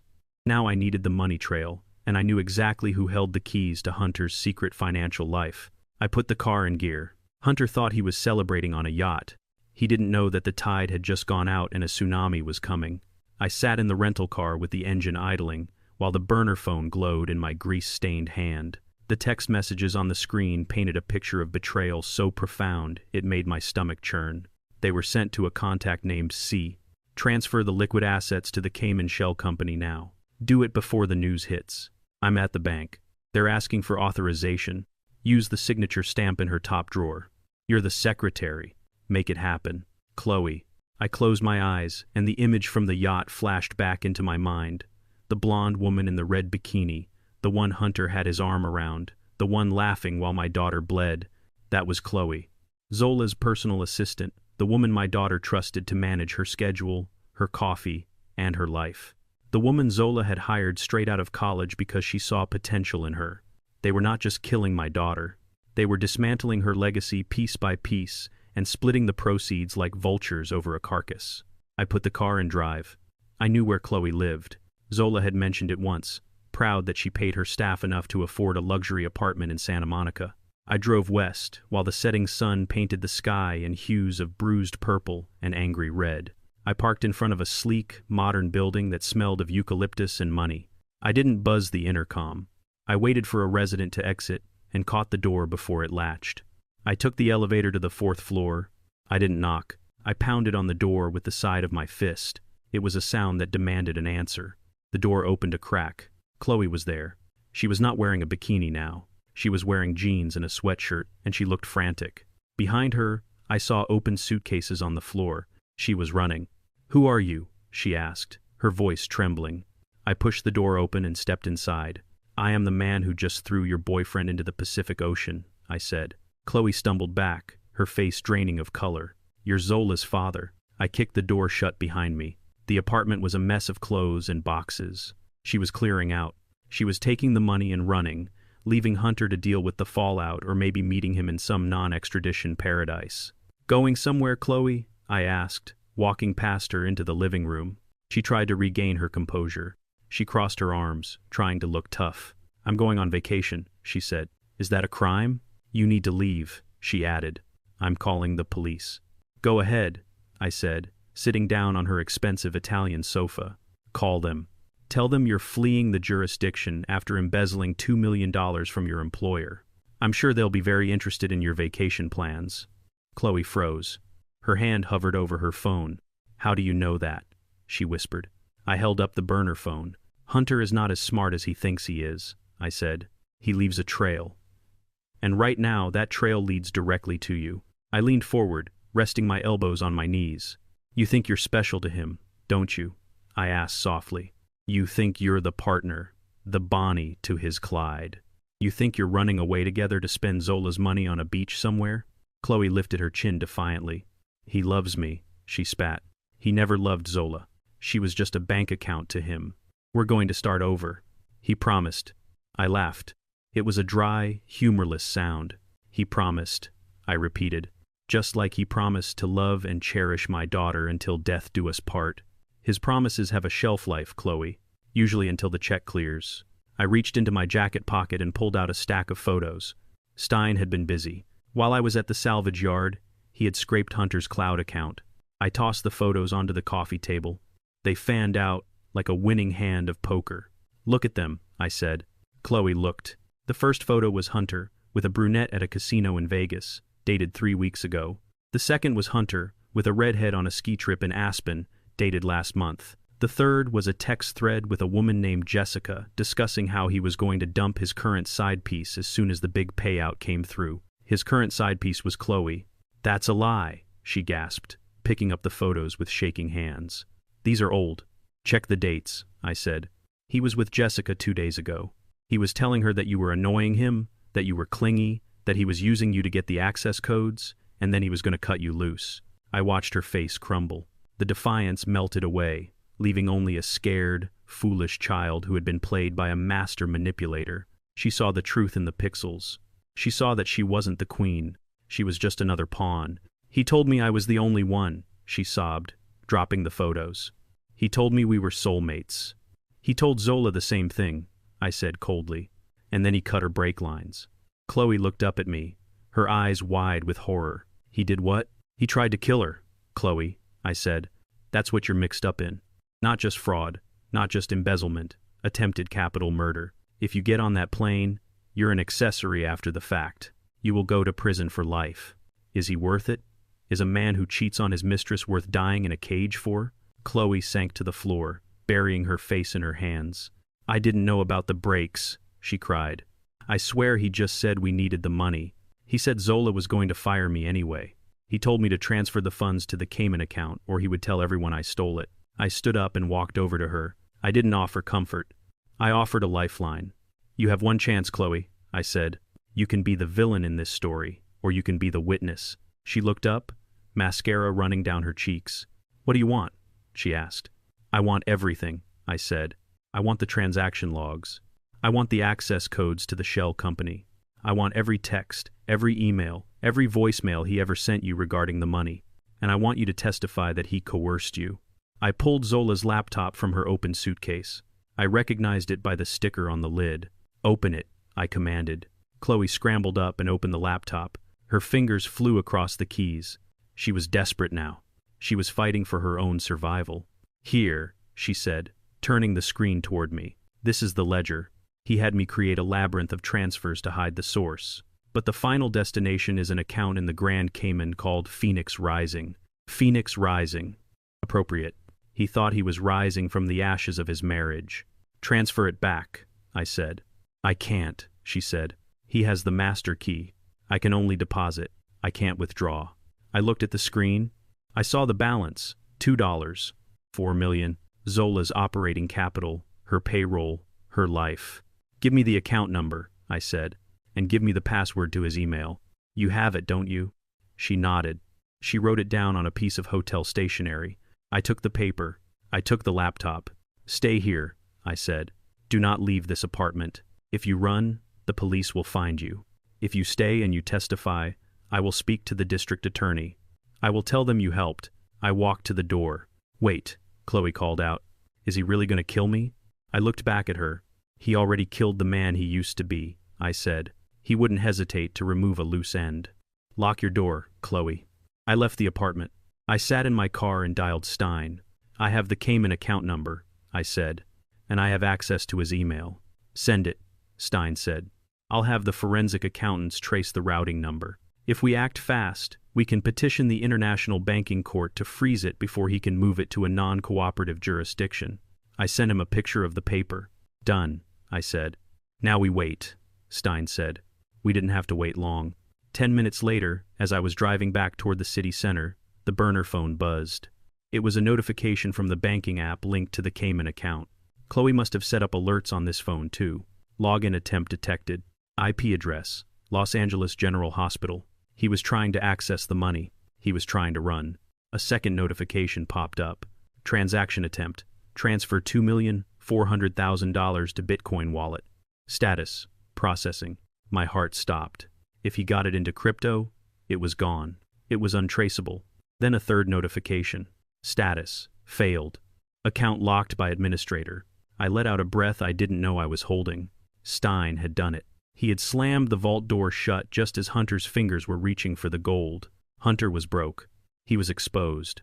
And he was trapped in a hospital surrounded by police with no money to pay his hitman, no money to pay his lawyer, and no money to run. But a cornered rat doesn't just surrender. It bites. My phone rang. It was Mabel from the ICU. Mr. Blackwood, she said, her voice urgent. You need to get back here. What is it? I asked. Is it Zola? No, Mabel said. It's Hunter. He just came back. But he's not alone, and he's not asking for permission anymore. I hit the accelerator. The engine roared. I'm coming, I said. I hung up and gripped the wheel. Hunter had played his last card. Now he was flipping the table. I drove away from Chloe's apartment with the digital keys to Hunter's stolen fortune in my pocket. But the war was fought on multiple fronts, and I had one more supply line to cut. Stein met me in the lobby of the Centurion Tower in downtown Los Angeles. It was a monolith of steel and glass that scraped the sky, a monument to risk management and actuarial tables. It housed the headquarters of Sovereign Life, the insurance company holding the $10 million policy on my daughter's life. Stein looked fresh despite the hour. He had changed his shirt and was holding a thick leather binder. The policy was activated 14 days ago, Stein said, walking beside me toward the elevators. It's a high-premium rush approval contract. Double indemnity for accidental death. If Zola dies in a car crash, the payout jumps to $20 million. $20 million. That was the price tag Hunter had put on my daughter's head. He hadn't just planned a murder. He had planned a jackpot. We reached the 42nd floor. The reception area was silent, plush, and smelled of old money. A secretary tried to stop us, but Stein flashed a legal credential that looked governmental enough to make her hesitate. We walked straight past her to the corner office. The nameplate on the door read Arthur P. Sterling, Regional Director. I kicked the door open. Sterling was sitting behind a mahogany desk that was big enough to land a plane on. He was a man who clearly enjoyed the finer things in life. He had a tan that came from a bottle and a suit that cost more than my first car. He was on the phone, laughing. When he saw us, he hung up. "Can I help you, gentlemen?" he asked, his voice dripping with annoyed condescension. "This is a private office." "I am Cyrus Blackwood," I said, walking up to his desk. "I am the father of the woman you insured for $10 million 2 weeks ago." Sterling's face twitched just a micro-expression of recognition. He knew the name. He knew the plan. "Ah, yes, Mr. Blackwood," he said, smoothing his tie. "A terrible tragedy. I heard about the accident on the news. My condolences. But I'm afraid strict privacy laws prevent me from discussing policy details with anyone other than the beneficiary." "The beneficiary is the man who cut her brake lines," I said, leaning my knuckles on his desk. "And you are the man who approved the policy without a medical exam, without a background check, and without a witness to the signature." Sterling stood up. He was tall, but he lacked spine. "That is a serious accusation," he said. "Mr. Hunter provided all necessary documentation. The policy is valid. If the insured passes away, the claim will be processed according to standard procedure. Now please leave before I call security." "Standard procedure," Stein interrupted, stepping forward. He opened his binder. "Is it standard procedure to approve a policy of this magnitude at 3 in the morning on a Sunday? Is it standard procedure to override the fraud alert system 3 times manually? Is it standard procedure to accept a digital signature that forensic analysis proves was copy-pasted from a 3-year-old tax return?" Stein slammed a document onto the desk. It was a blown-up image of the signature on the policy next to Zola's actual signature from her marriage license. "Look at the loop on the L," Stein said. "Zola has a tremor in her hand from a childhood injury, a micro-tremor. It's like a fingerprint. The signature on your policy is smooth. It's perfect. It's a forgery, Sterling. And you knew it." Sterling looked at the document. Sweat began to bead on his forehead. "I process thousands of applications," he stammered. "I can't verify every single pen stroke. If Mr. Hunter misled us, that's on him. I'm just doing my job." "You're not doing your job," I said. "You're conspiring to commit insurance fraud. Hunter didn't just pick this company out of a hat. He picked you because you have gambling debt, Sterling." I tossed a file onto the desk next to Stein's binder. It was a credit report Stein had pulled in the car. "You owe $200,000 to the Bellagio in Las Vegas," I said. "And you have a second mortgage on your house in the Palisades that is 3 months overdue. Hunter promised you a cut, didn't he? 10%. $2 million to look the other way while he killed my daughter." Sterling turned pale. He sank back into his chair. "You can't prove that," he whispered. "I don't need to prove it to a judge," I said. "I just need to prove it to your boss." Sterling laughed, a nervous, jittery sound. "My boss is in New York," he said.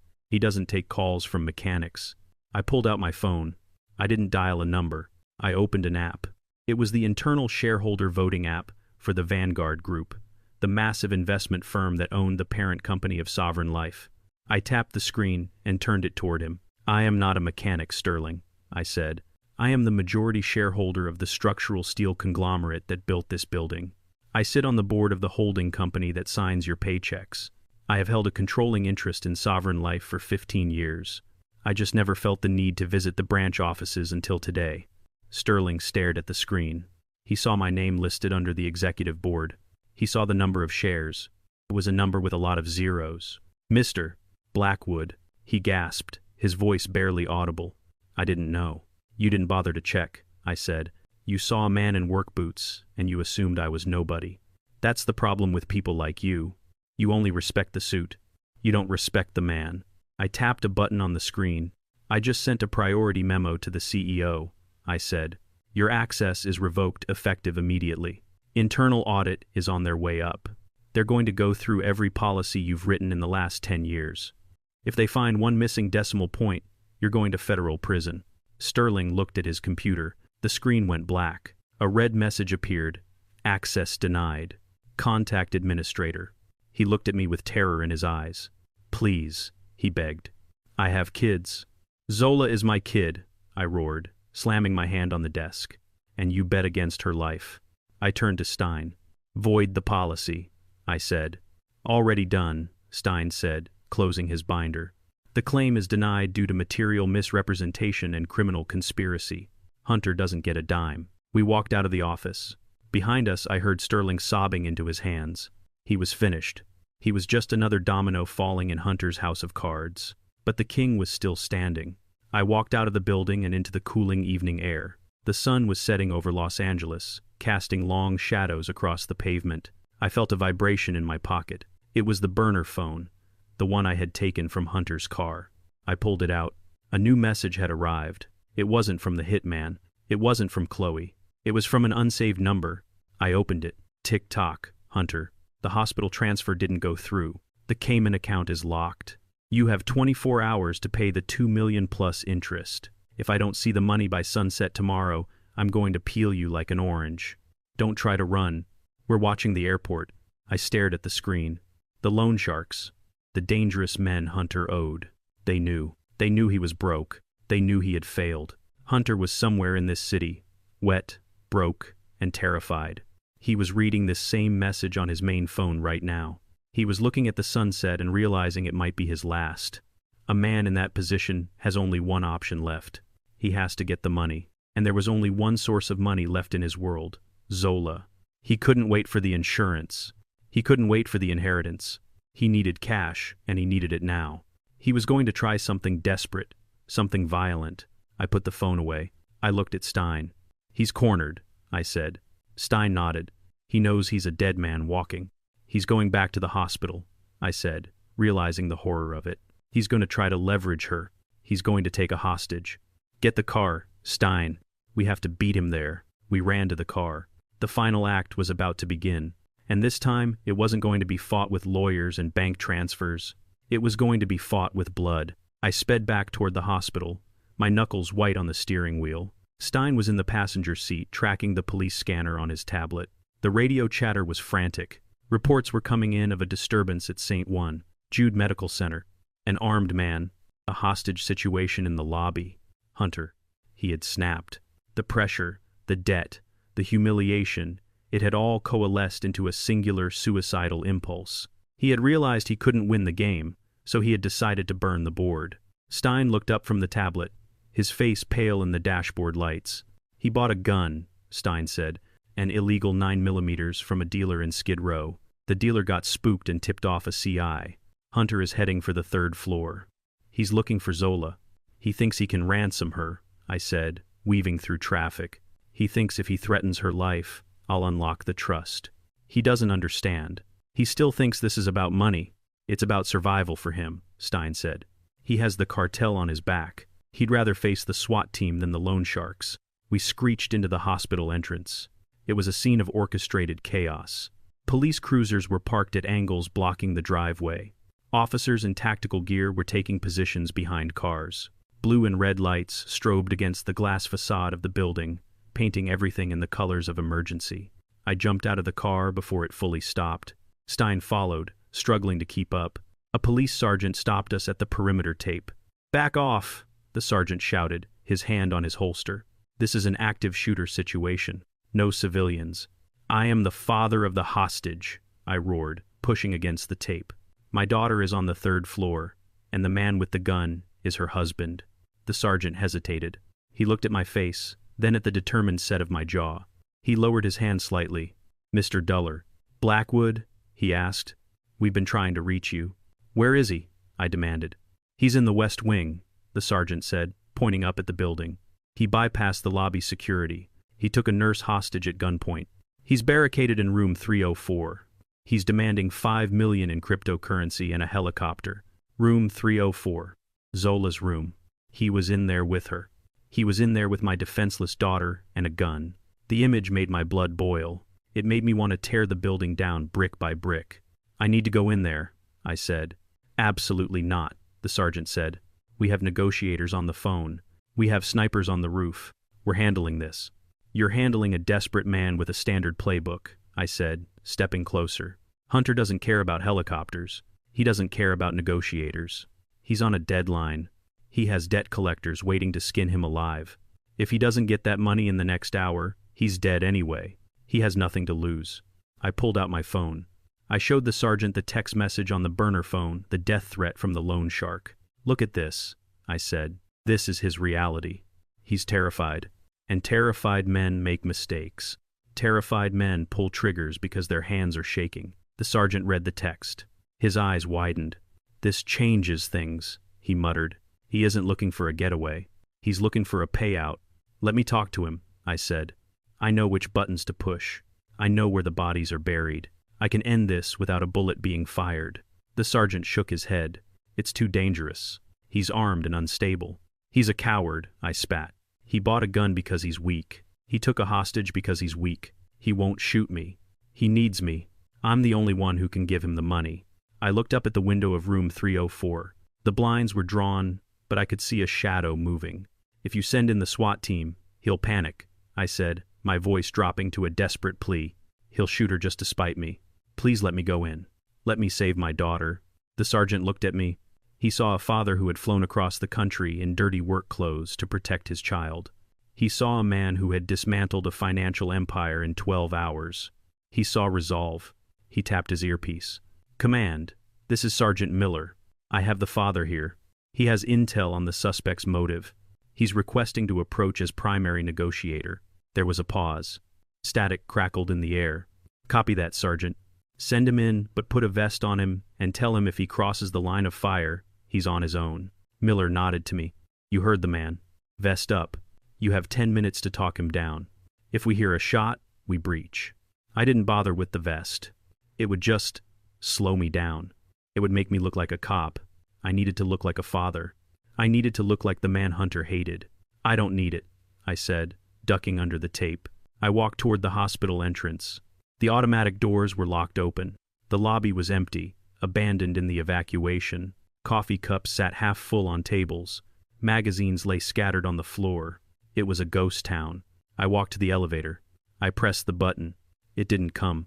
The police had locked them down. I went to the stairwell. I climbed the 3 flights, my boots echoing on the concrete. I wasn't tired. I wasn't winded. I was fueled by a cold, hard purpose. I reached the 3rd floor. I opened the door slowly.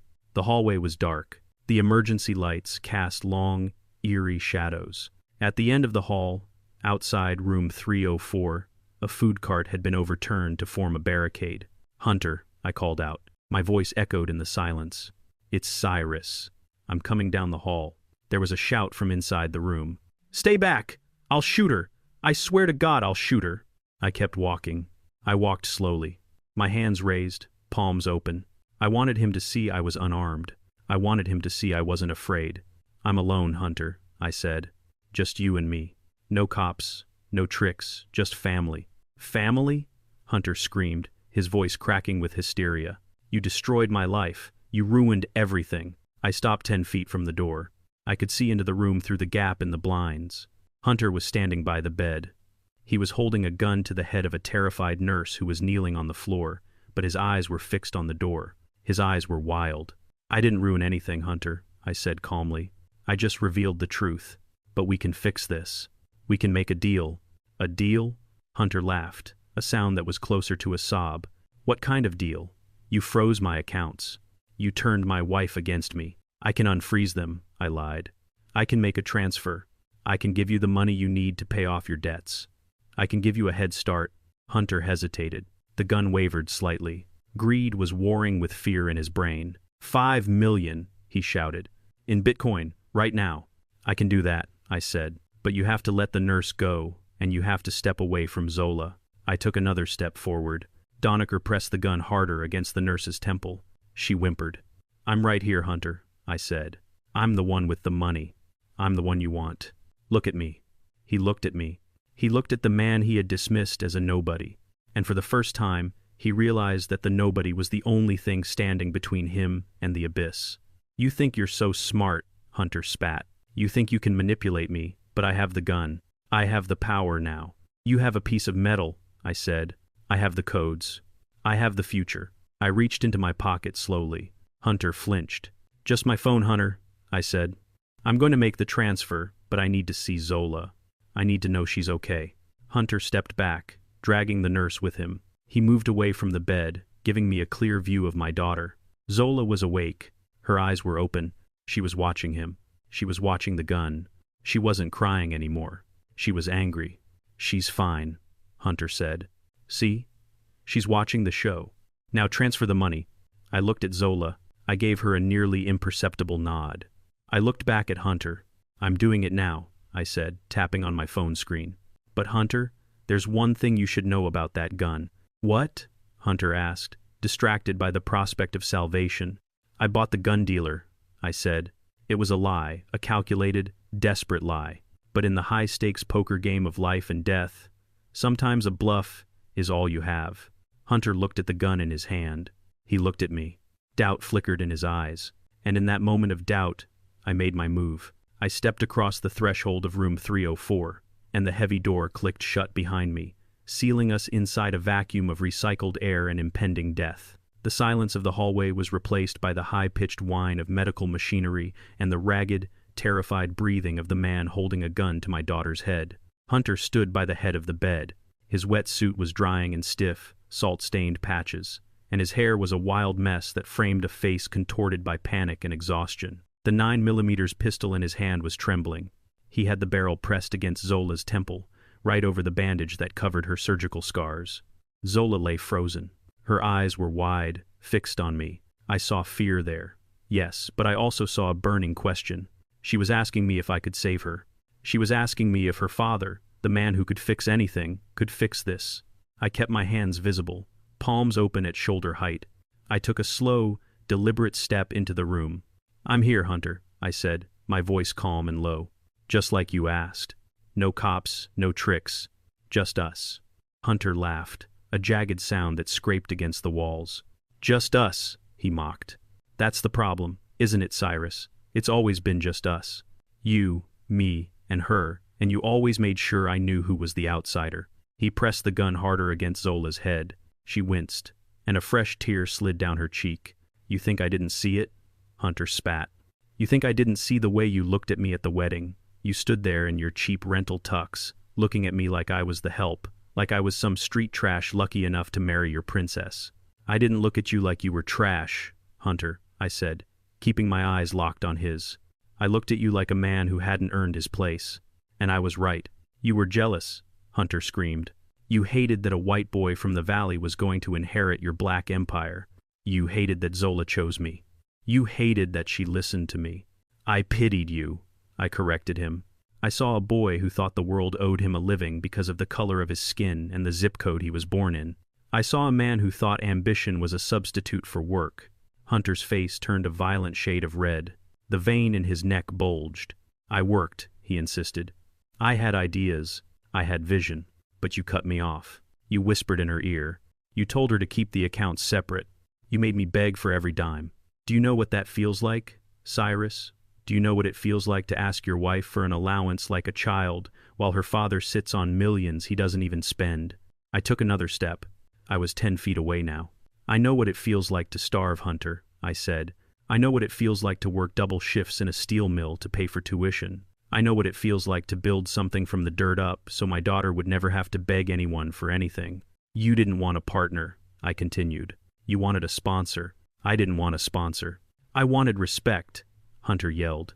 "But you hoarded it all. You walked around in your dirty boots, playing the humble mechanic, laughing at me behind my back.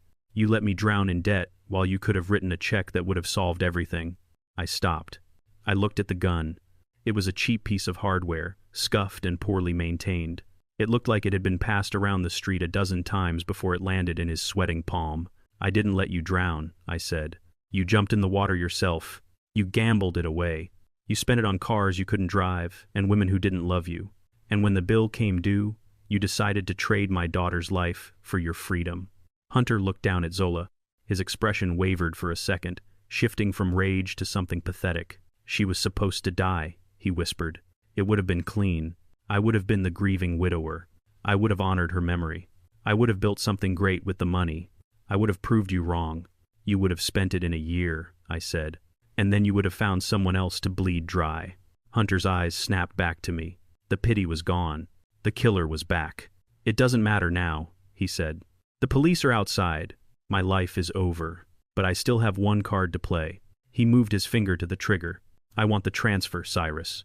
$5 million right now, or I paint this room with her brains. I stood very still. I needed him to look at me. I needed him to doubt his own reality. I told you, I bought the gun dealer, I said. Hunter blinked. He looked at the gun, then back at me. You're lying, he said. You're trying to trick me. Am I? I asked. I leaned forward slightly. Think about it, Hunter. You bought that piece from a guy named Razor on 4th Street, right? A guy with a scar over his lip? Hunter's eyes widened. I had guessed right, or rather, Stein had. The intel from the streets was fast. He works for me, I lied smoothly. He's worked for me for 20 years. Do you really think a street dealer sells a working weapon to a desperate amateur without checking with the man who runs the block? Hunter looked at the gun with horror. He tried to weigh it in his hand. He tried to remember if he had checked the chamber. I told him to sell it to you, I continued, pressing my advantage. I told him to take your money, and I told him to file down the firing pin. Hunter's breathing hitched. He looked at the gun as if it were a snake that had just bitten him.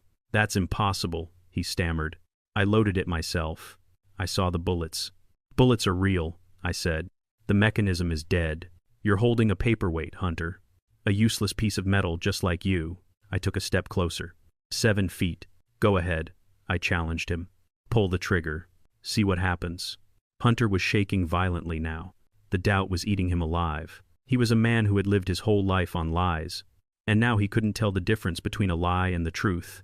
He looked at Zola. She was staring up at him with eyes of steel, daring him to do it. He looked at me. He saw a man who had destroyed his finances, humiliated him in public, and predicted his every move.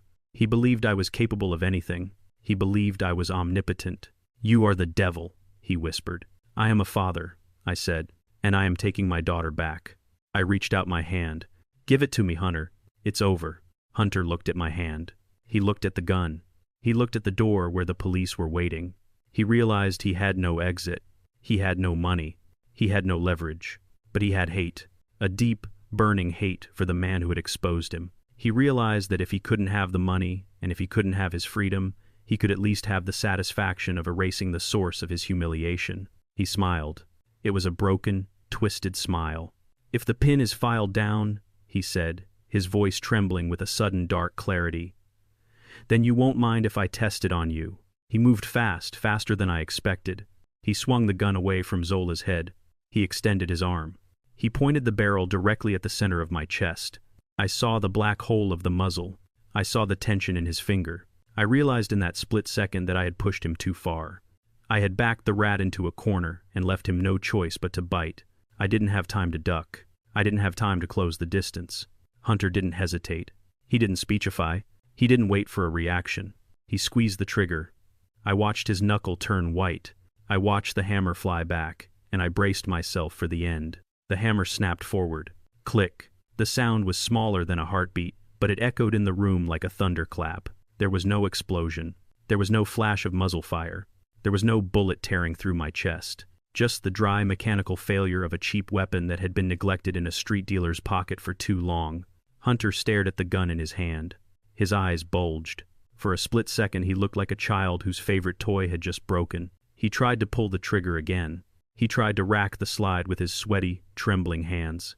He was panicking. He was fumbling. He didn't get a second chance. I didn't wait for him to clear the jam. I didn't wait for him to realize that fate had just given him a reprieve he didn't deserve. I launched myself across the remaining distance. I am 69 years old. My joints ache when it rains. My back is stiff in the mornings. But in that moment I moved with the velocity of a man who had absolutely nothing left to lose. I hit him in the chest with my shoulder. It wasn't a clean tackle. It was a collision. We went down hard, crashing into the rolling tray table, sending plastic pitchers and medical supplies clattering across the floor. The gun skittered away, spinning under the bed. Hunter screamed. He tried to claw at my face. He tried to knee me in the stomach. He was fighting like a cornered rat, scratching and biting. But I had 50 pounds on him and a lifetime of hard labor in my muscles. I pinned his wrists to the floor. I put my weight on his chest, crushing the air out of him. "Stay down," I roared. He spat in my face. He thrashed. He was sobbing now, screaming incoherent curses. "You tricked me," he shrieked. "You lied to me." "I didn't lie, Hunter," I grunted, holding him down as he bucked beneath me. "I told you you were holding a piece of junk. I just didn't tell you the junk was you. The door to the room burst open. It didn't just open, it exploded inward. Police, get down. Hands, let me see your hands. The room filled with the blinding beams of tactical lights. Men in heavy armor flooded the small space. Their rifles were raised, their voices overlapping in a wall of commanded noise. I rolled off Hunter and raised my hands. He's the shooter, I shouted, pointing at Hunter. The gun is under the bed. 3 officers were on Hunter before he could even take a breath. They didn't handle him gently. They grabbed his arms and wrenched them behind his back. I heard the distinct ratcheting sound of handcuffs tightening. They dragged him up from the floor. Hunter was limp now. The fight had drained out of him, leaving only a wet, shivering mess. His nose was bleeding from the impact. His expensive suit was torn. He looked at the police. Then he looked at me. Then he looked at Zola. Wait, he gasped. Wait, you don't understand. I'm the victim here. He attacked me. He tried to kill me. Zola, tell them. Tell them I was trying to protect you. The officers paused for a second, looking toward the bed. Zola had pushed herself up. She was weak, trembling from the effort, but she was sitting upright. Her face was pale against the white sheets, but her eyes were burning with a fire that no sedative could extinguish. She looked at the man she had married.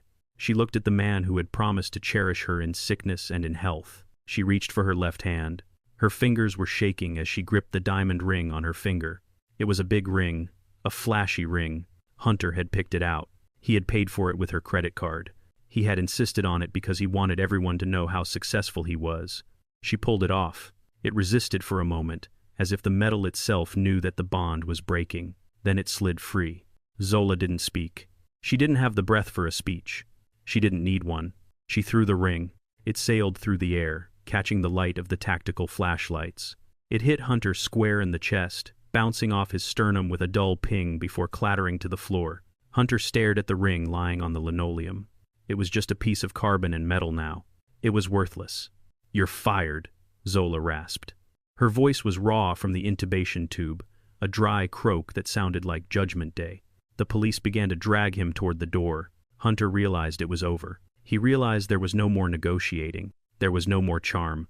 There was only the cage. And that is when he broke. He didn't go quietly. He didn't walk with dignity. He threw his head back and screamed a primal sound of frustration and entitlement that made the hair on my arms stand up. This isn't fair, he howled, struggling against the officers. I did everything right. I played the game. I deserve that money. It's mine. He looked at me, his eyes wide and manic. You think you won, old man? You think you're the hero?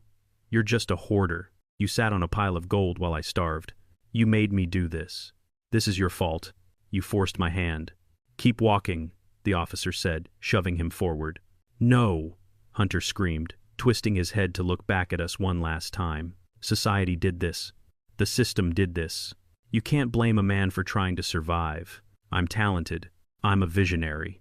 You people are just ants. You're ants and I'm a god.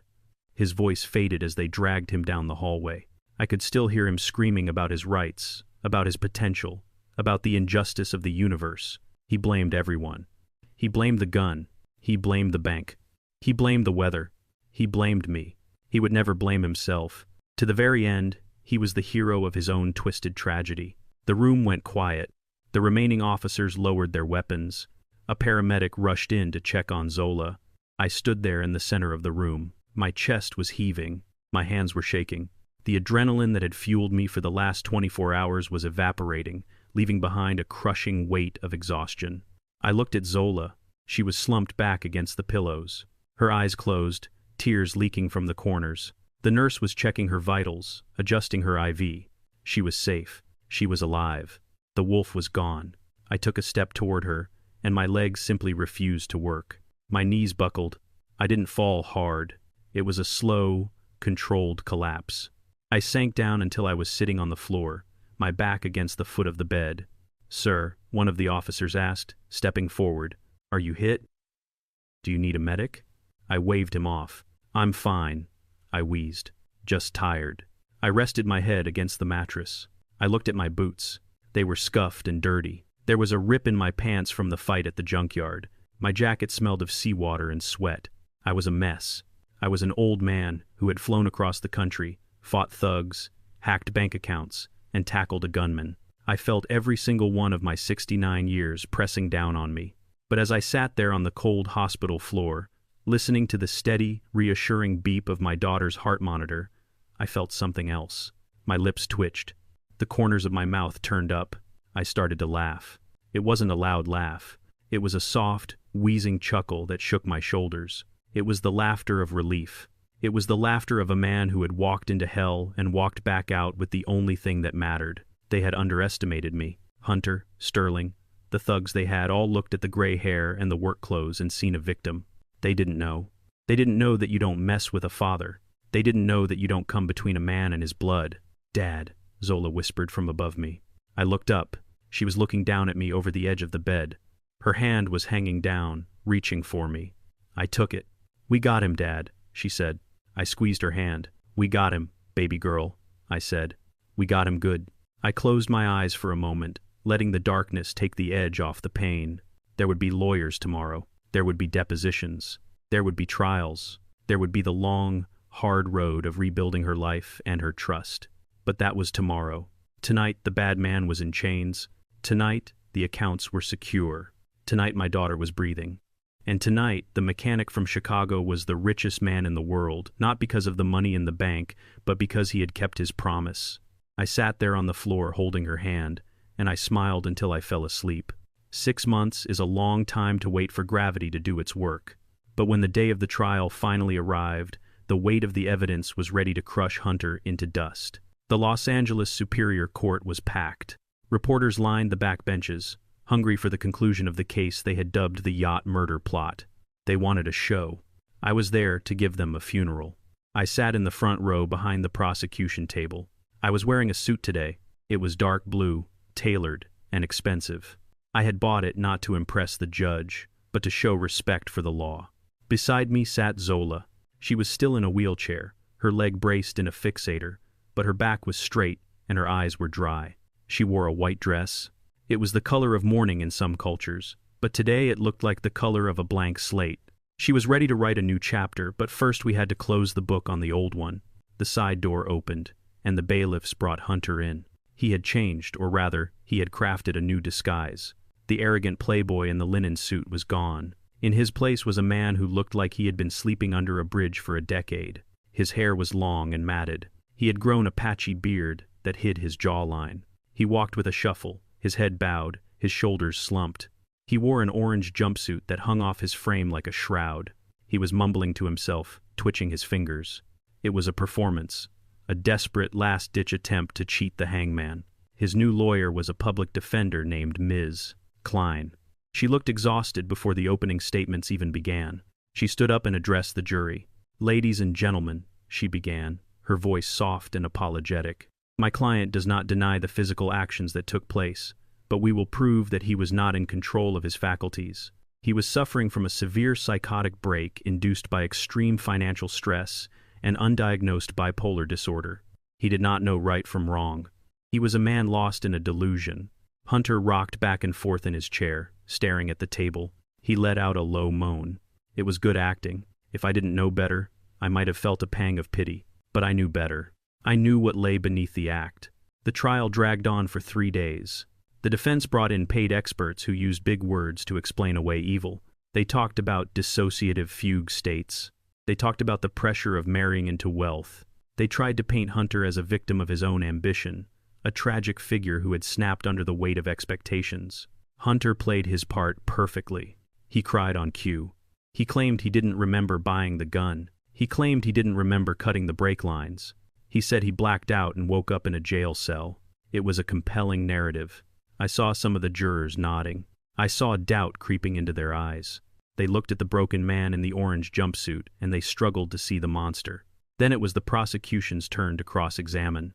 Or rather, it was time for the reveal. The prosecutor, Mr. Ramirez, was a sharp man who I had vetted personally. He stood up and walked toward the witness stand where Hunter had just finished a tearful testimony about his blank memory. "Mr. Hunter," Ramirez said, "you claim you have no memory of the events of that day.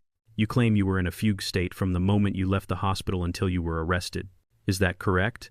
"I don't remember anything." Hunter sobbed into a tissue. "It's all dark. I just wanted to save her. I love my wife. Ramirez nodded slowly. So you were not capable of forming intent? He asked. You were not capable of planning. You were not capable of joy or celebration? Celebration? Hunter asked, looking up confused. Why would I celebrate? My wife was dying. I was in hell. Ramirez walked back to his table. He picked up a remote control. Your Honor, the prosecution would like to introduce Exhibit G. This is a screen recording taken from the defendant's social media account. It was live-streamed at 12:30 the afternoon on the day of the accident, approximately 10 hours after the crash, and 2 hours before he returned to the hospital to attempt to disconnect life support. Hunter froze. The rocking stopped. The mumbling stopped. He looked at the large screen mounted on the wall of the courtroom. Ramirez pressed play. The audio boomed through the courtroom, the bass-heavy thumping of house music, the sound of wind and waves. And then Hunter's voice, loud, clear, and utterly jubilant. What is up, everyone? We are live from the Pacific. The video played. There was Hunter, shirtless and tanned, wearing sunglasses and a smile that showed all his teeth. He was holding the bottle of Cristal. He was dancing. To freedom, Hunter shouted on the screen, clinking glasses with the blonde woman. To the next level. The jury watched in stunned silence. They looked from the screen, where Hunter was the king of the world, to the defendant's chair, where Hunter was pretending to be a broken pauper. The contrast was violent. It was undeniable. Celebrating early, the caption read, "The universe clears the path for those who wait." The video ended. The screen went black. Ramirez turned back to Hunter. "Mr. Hunter," he said, his voice cutting through the silence like a razor. "Does that look like a man in a fugue state? Does that look like a man paralyzed by grief? Does that look like a man who doesn't know right from wrong?" Hunter stared at the black screen. His mouth opened, but no sound came out. The mask had slipped. The jury had seen the truth. They saw the arrogance. They saw the entitlement. They saw the man who celebrated his wife's murder before she was even dead. Ramirez leaned in close. "You weren't crazy, Mr. Hunter," Ramirez said. "You were happy. You thought you had won. You thought you were rich. And the only reason you're crying now is because you got caught." Hunter's face twisted. The act dropped completely. The twitching stopped. He glared at Ramirez with a hatred that was pure and lucid. "I hate you," he whispered. "I hate all of you." "No further questions," Ramirez said. The jury didn't need to deliberate for long. They came back in 2 hours. I sat, holding Zola's hand as the foreman stood up. "We, the jury, find the defendant guilty on all counts. Attempted murder in the first degree, insurance fraud, embezzlement, assault with a deadly weapon." The judge, a stern woman who had little patience for theatrics, looked at Hunter over her glasses. "Mr. Hunter," she said, "your actions were cold, calculated, and depraved. You attempted to murder your wife for financial gain. You conspired to defraud an insurance company. You terrorized a hospital. And you came into my courtroom and insulted the intelligence of this jury with a performance that was as pathetic as it was dishonest." She banged her gavel. "I sentence you to life in prison without the possibility of parole. You are a danger to society, and you will never walk free again." The courtroom erupted. The reporters rushed for the doors. The bailiffs moved in to take Hunter away. Hunter stood up. He didn't scream this time. He didn't fight. The reality of the sentence had crushed him. Life. No parole. He was going to die in a cage. He turned to look at the gallery. He scanned the faces, looking for someone, anyone who might look at him with pity. He found no one. Then his eyes found Zola. He stopped.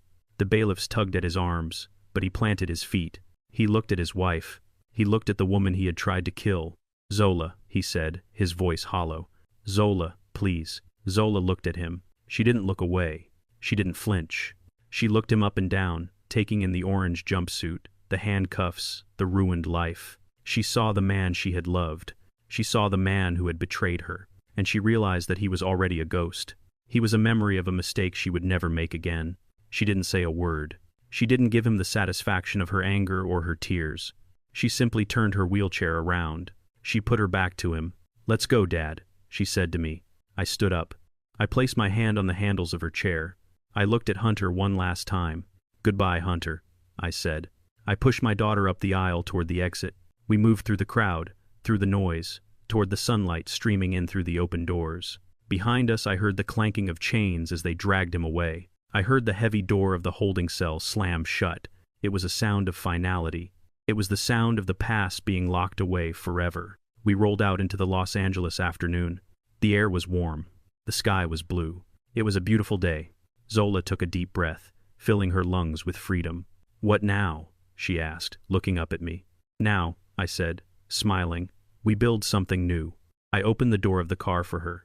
We had a lot of work to do, but for the first time in a long time, we had the time to do it. The nightmare was over. The morning had come. The cast on Zola's leg came off 6 weeks after the trial. The doctors called her recovery a marvel of modern medicine. They marveled at how quickly her ribs had knit together and how the swelling in her brain had subsided without leaving permanent damage.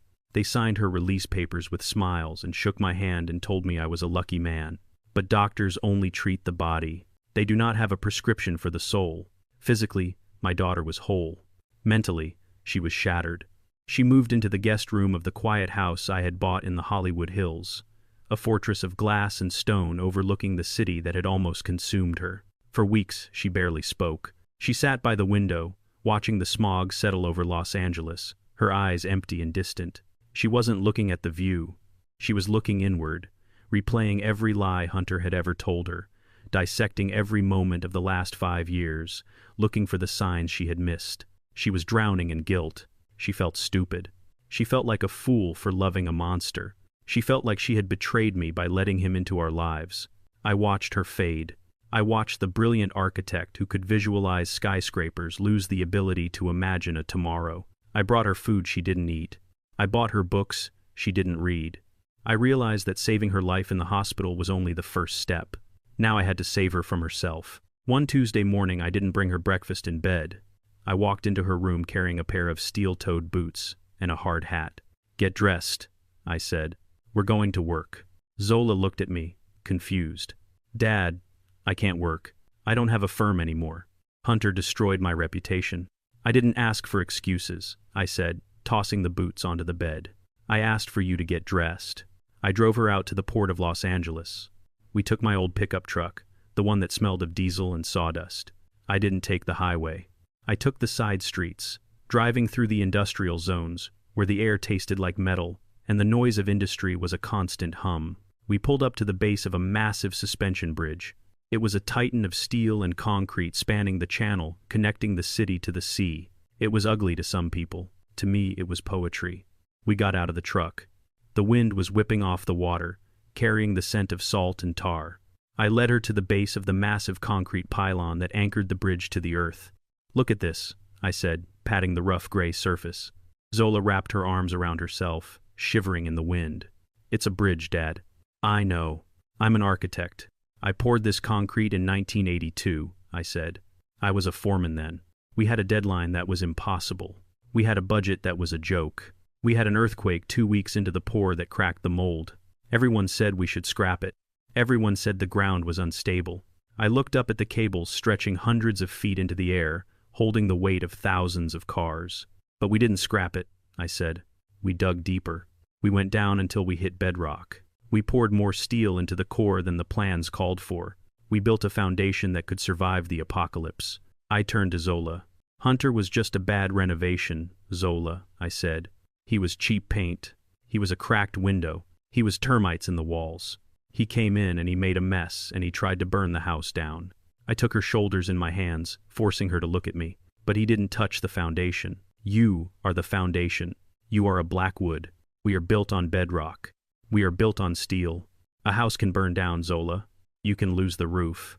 You can lose the walls. But as long as that foundation is solid, you can build again. And you can build higher than before." Zola looked at the pylon. She looked at the cars driving overhead, oblivious to the strength that held them up. She looked at me. I saw the first spark of life return to her eyes. It wasn't happiness yet. It was anger. It was pride. "I let him fool me," she whispered. "I let him take everything." "He took money," I said, shrugging. "Money is just paper. I can print more paper. He didn't take your talent. He didn't take your mind. He didn't take your blood." I reached into the truck and pulled out a roll of blueprints. I spread them out on the hood of the truck, weighing the corners down with loose rocks. "This is a plot of land I bought yesterday," I said, pointing to the survey map. "It's downtown, prime real estate. It's currently a parking lot." Zola looked at the map. Her professional instincts kicked in automatically. She traced the lines with her finger. "The zoning is mixed use," she said, her voice gaining strength. "You could go vertical here 40 stories easily. But the soil composition near the river is tricky. You'd need a deep pile foundation." I smiled. "I handle the foundation," I said. "You handle the sky." Zola looked up at me. A tear slid down her cheek, but this time, it wasn't a tear of despair. It was a tear of release. "You want to build a skyscraper?" she asked. "I want to build an empire," I corrected her. "Hunter wanted to be a big shot. He wanted to live off your name. I think it's time we remind this city what the name Blackwood actually means." Zola wiped her face. She took a deep breath, inhaling the industrial air. She straightened her back. She looked at the bridge one last time. Then she looked at the blueprints. "I don't want to do 40 stories, she said. I raised an eyebrow. "No, no," she said, a fierce smile touching her lips for the first time in months. "If we're going to do this, let's do 60. And I want the facade to be steel." "Black steel," I laughed. It was a loud, booming sound that echoed off the concrete. "Black steel it is," I said. We stood there on the hood of the truck for 2 hours, sketching plans, making notes, arguing about load-bearing walls and wind shear. We weren't father and daughter dealing with trauma anymore. We were partners. We were engineers of the future. When we finally got back in the truck, Zola didn't look back at the bridge. She looked forward. She pulled out her phone and, instead of checking social media or looking for news about Hunter, she opened her drafting app. "Dad," she said as we merged onto the highway. "Yeah, baby girl." "Thank you," she said. "Not for saving my life, but for reminding me that I have one." I reached over and squeezed her hand, the hand that had thrown the ring, the hand that was going to draw the skyline of Los Angeles. "The foundation held, Zola," I said. "Now let's see how high we can climb." We drove back toward the city, ready to work. The ashes of the past were behind us. We were about to build a fire that no one could put out. 5 years go by fast when you're busy building a legacy. The Blackwood Tower now pierces the smog of Los Angeles, standing 60 stories tall, a monolith of obsidian steel and glass that reflects the city back at itself. It is the tallest building on the West Coast, and every inch of it was designed by my daughter. It is not just a building, it is a statement. It says we are here. It says we survived. It says we are unbreakable. I am 74 years old now. My knees crack more than they used to, and my hands have a tremor that I try to hide. But I still come to the office every Tuesday. I sit in the corner of the boardroom in my old leather chair, wearing my flannel shirt and my work boots. The board members in their Italian suits used to look at me with confusion. Now they look at me with fear. They know that the old man in the corner is the only reason they have a job. I spend most of my days watching Zola. She is not the same woman who lay broken in that hospital bed. She is iron now. She walks into rooms and the air pressure changes. She commands respect not because of her name, but because she is the sharpest mind in the room. She runs Blackwood Industries with a terrifying efficiency. She has no patience for liars. She has no mercy for thieves. She is everything I hoped she would be. Last week I was watching the security feed from the lobby. A young man walked in. He was handsome. He was wearing a suit that cost too much and a smile that was too bright. His name was Chase. He was a hedge fund manager, or at least that's what he told people. He reminded me of someone. He reminded me of a man who is currently sitting in a cell in San Quentin, staring at a concrete wall. Chase had been trying to get a meeting with Zola for months. He didn't want a business deal. He wanted a date. He waited for her by the elevators, holding a bouquet of rare orchids. When Zola walked in, flanked by her security detail, he made his move. He flashed that smile, the one that says, "I know what you need." He stepped into her path. "Zola," he said, his voice smooth like oil. "You've been working too hard. Let me take you to dinner. Let me take care of you." I leaned forward in my chair, ready to call security. I reached for the phone, but then I stopped. I saw Zola's face. She didn't flinch. She didn't pull away. She didn't look at her guards. She just smiled. It was the same smile I gave Hunter on the yacht right before I threw him overboard. She reached into her briefcase. She didn't pull out a phone. She didn't pull out a wallet. She pulled out a document. It was thick, bound in heavy blue paper. She handed it to him. Chase looked confused. He held the flowers in one hand and the document in the other. "What is this?" he asked. "It's a prenuptial agreement," Zola said, her voice carrying across the marble floor. "But it's also a non-disclosure agreement and a liability waiver. It's 50 pages long." Chase laughed nervously. "We're just going to dinner, Zola. We aren't getting married. Zola stepped closer to him. She towered over him in her heels. If you want to buy me a salad, you have to sign it, she said. Clause 1 states that my assets remain mine in perpetuity. Clause 2 states that if you ever try to access my accounts using emotional manipulation, you consent to immediate prosecution. And Clause 3 states that if you ever lie to me, my father will find you. Chase turned pale. He looked at the document. Then he looked at Zola. Who is your father? He asked. Zola pointed at the camera in the corner of the ceiling. She looked directly into the lens. She looked at me. The man watching you right now, she said. Chase looked up at the camera. He dropped the flowers. He handed the document back to her. I think I left my car running, he stammered. He turned and walked away fast. He almost ran out of the building. I laughed until my sides hurt. I laughed until tears ran down my face. She had learned that love is precious, but trust must be earned with blood and time. She had learned that you build walls not to keep people out, but to see who cares enough to knock on the door respectfully. She isn't cold. She isn't bitter. She is just protected. She found a partner a year ago, a quiet architect who works with his hands and treats her like an equal. He signed the papers without blinking. He loves her for her mind, not her tower. I sat back in my chair and looked out the window at the city below. I saw the bridges I built. I saw the skyline my daughter changed. People look at me and they still see a mechanic. They see an old man in a dirty truck. They don't know that I hold the keys to the city. They don't know that I am the ghost in the machine. That's fine. I like the shadows. It's easier to watch the wolves when they don't know you're there. I kept my promise. I saved her. And in doing so, I saved myself. Never judge a book by its cover. And never, ever assume that a father won't burn the world down to keep his child warm. Through this ordeal, I learned that the strongest steel isn't found in the bridges I built, but in the resolve to protect family. Hunter chased the illusion of wealth, blinding himself to the true value of loyalty and trust. My dirty boots were never signs of failure. They were badges of a life built on substance, not flash. True power doesn't need to shout from a yacht. It waits quietly, ready to act when it matters most. We build our legacies not just with money, but with the courage to burn down the lies to save the truth. Have you ever been underestimated by someone who judged you by your appearance? Tell me your story in the comments below.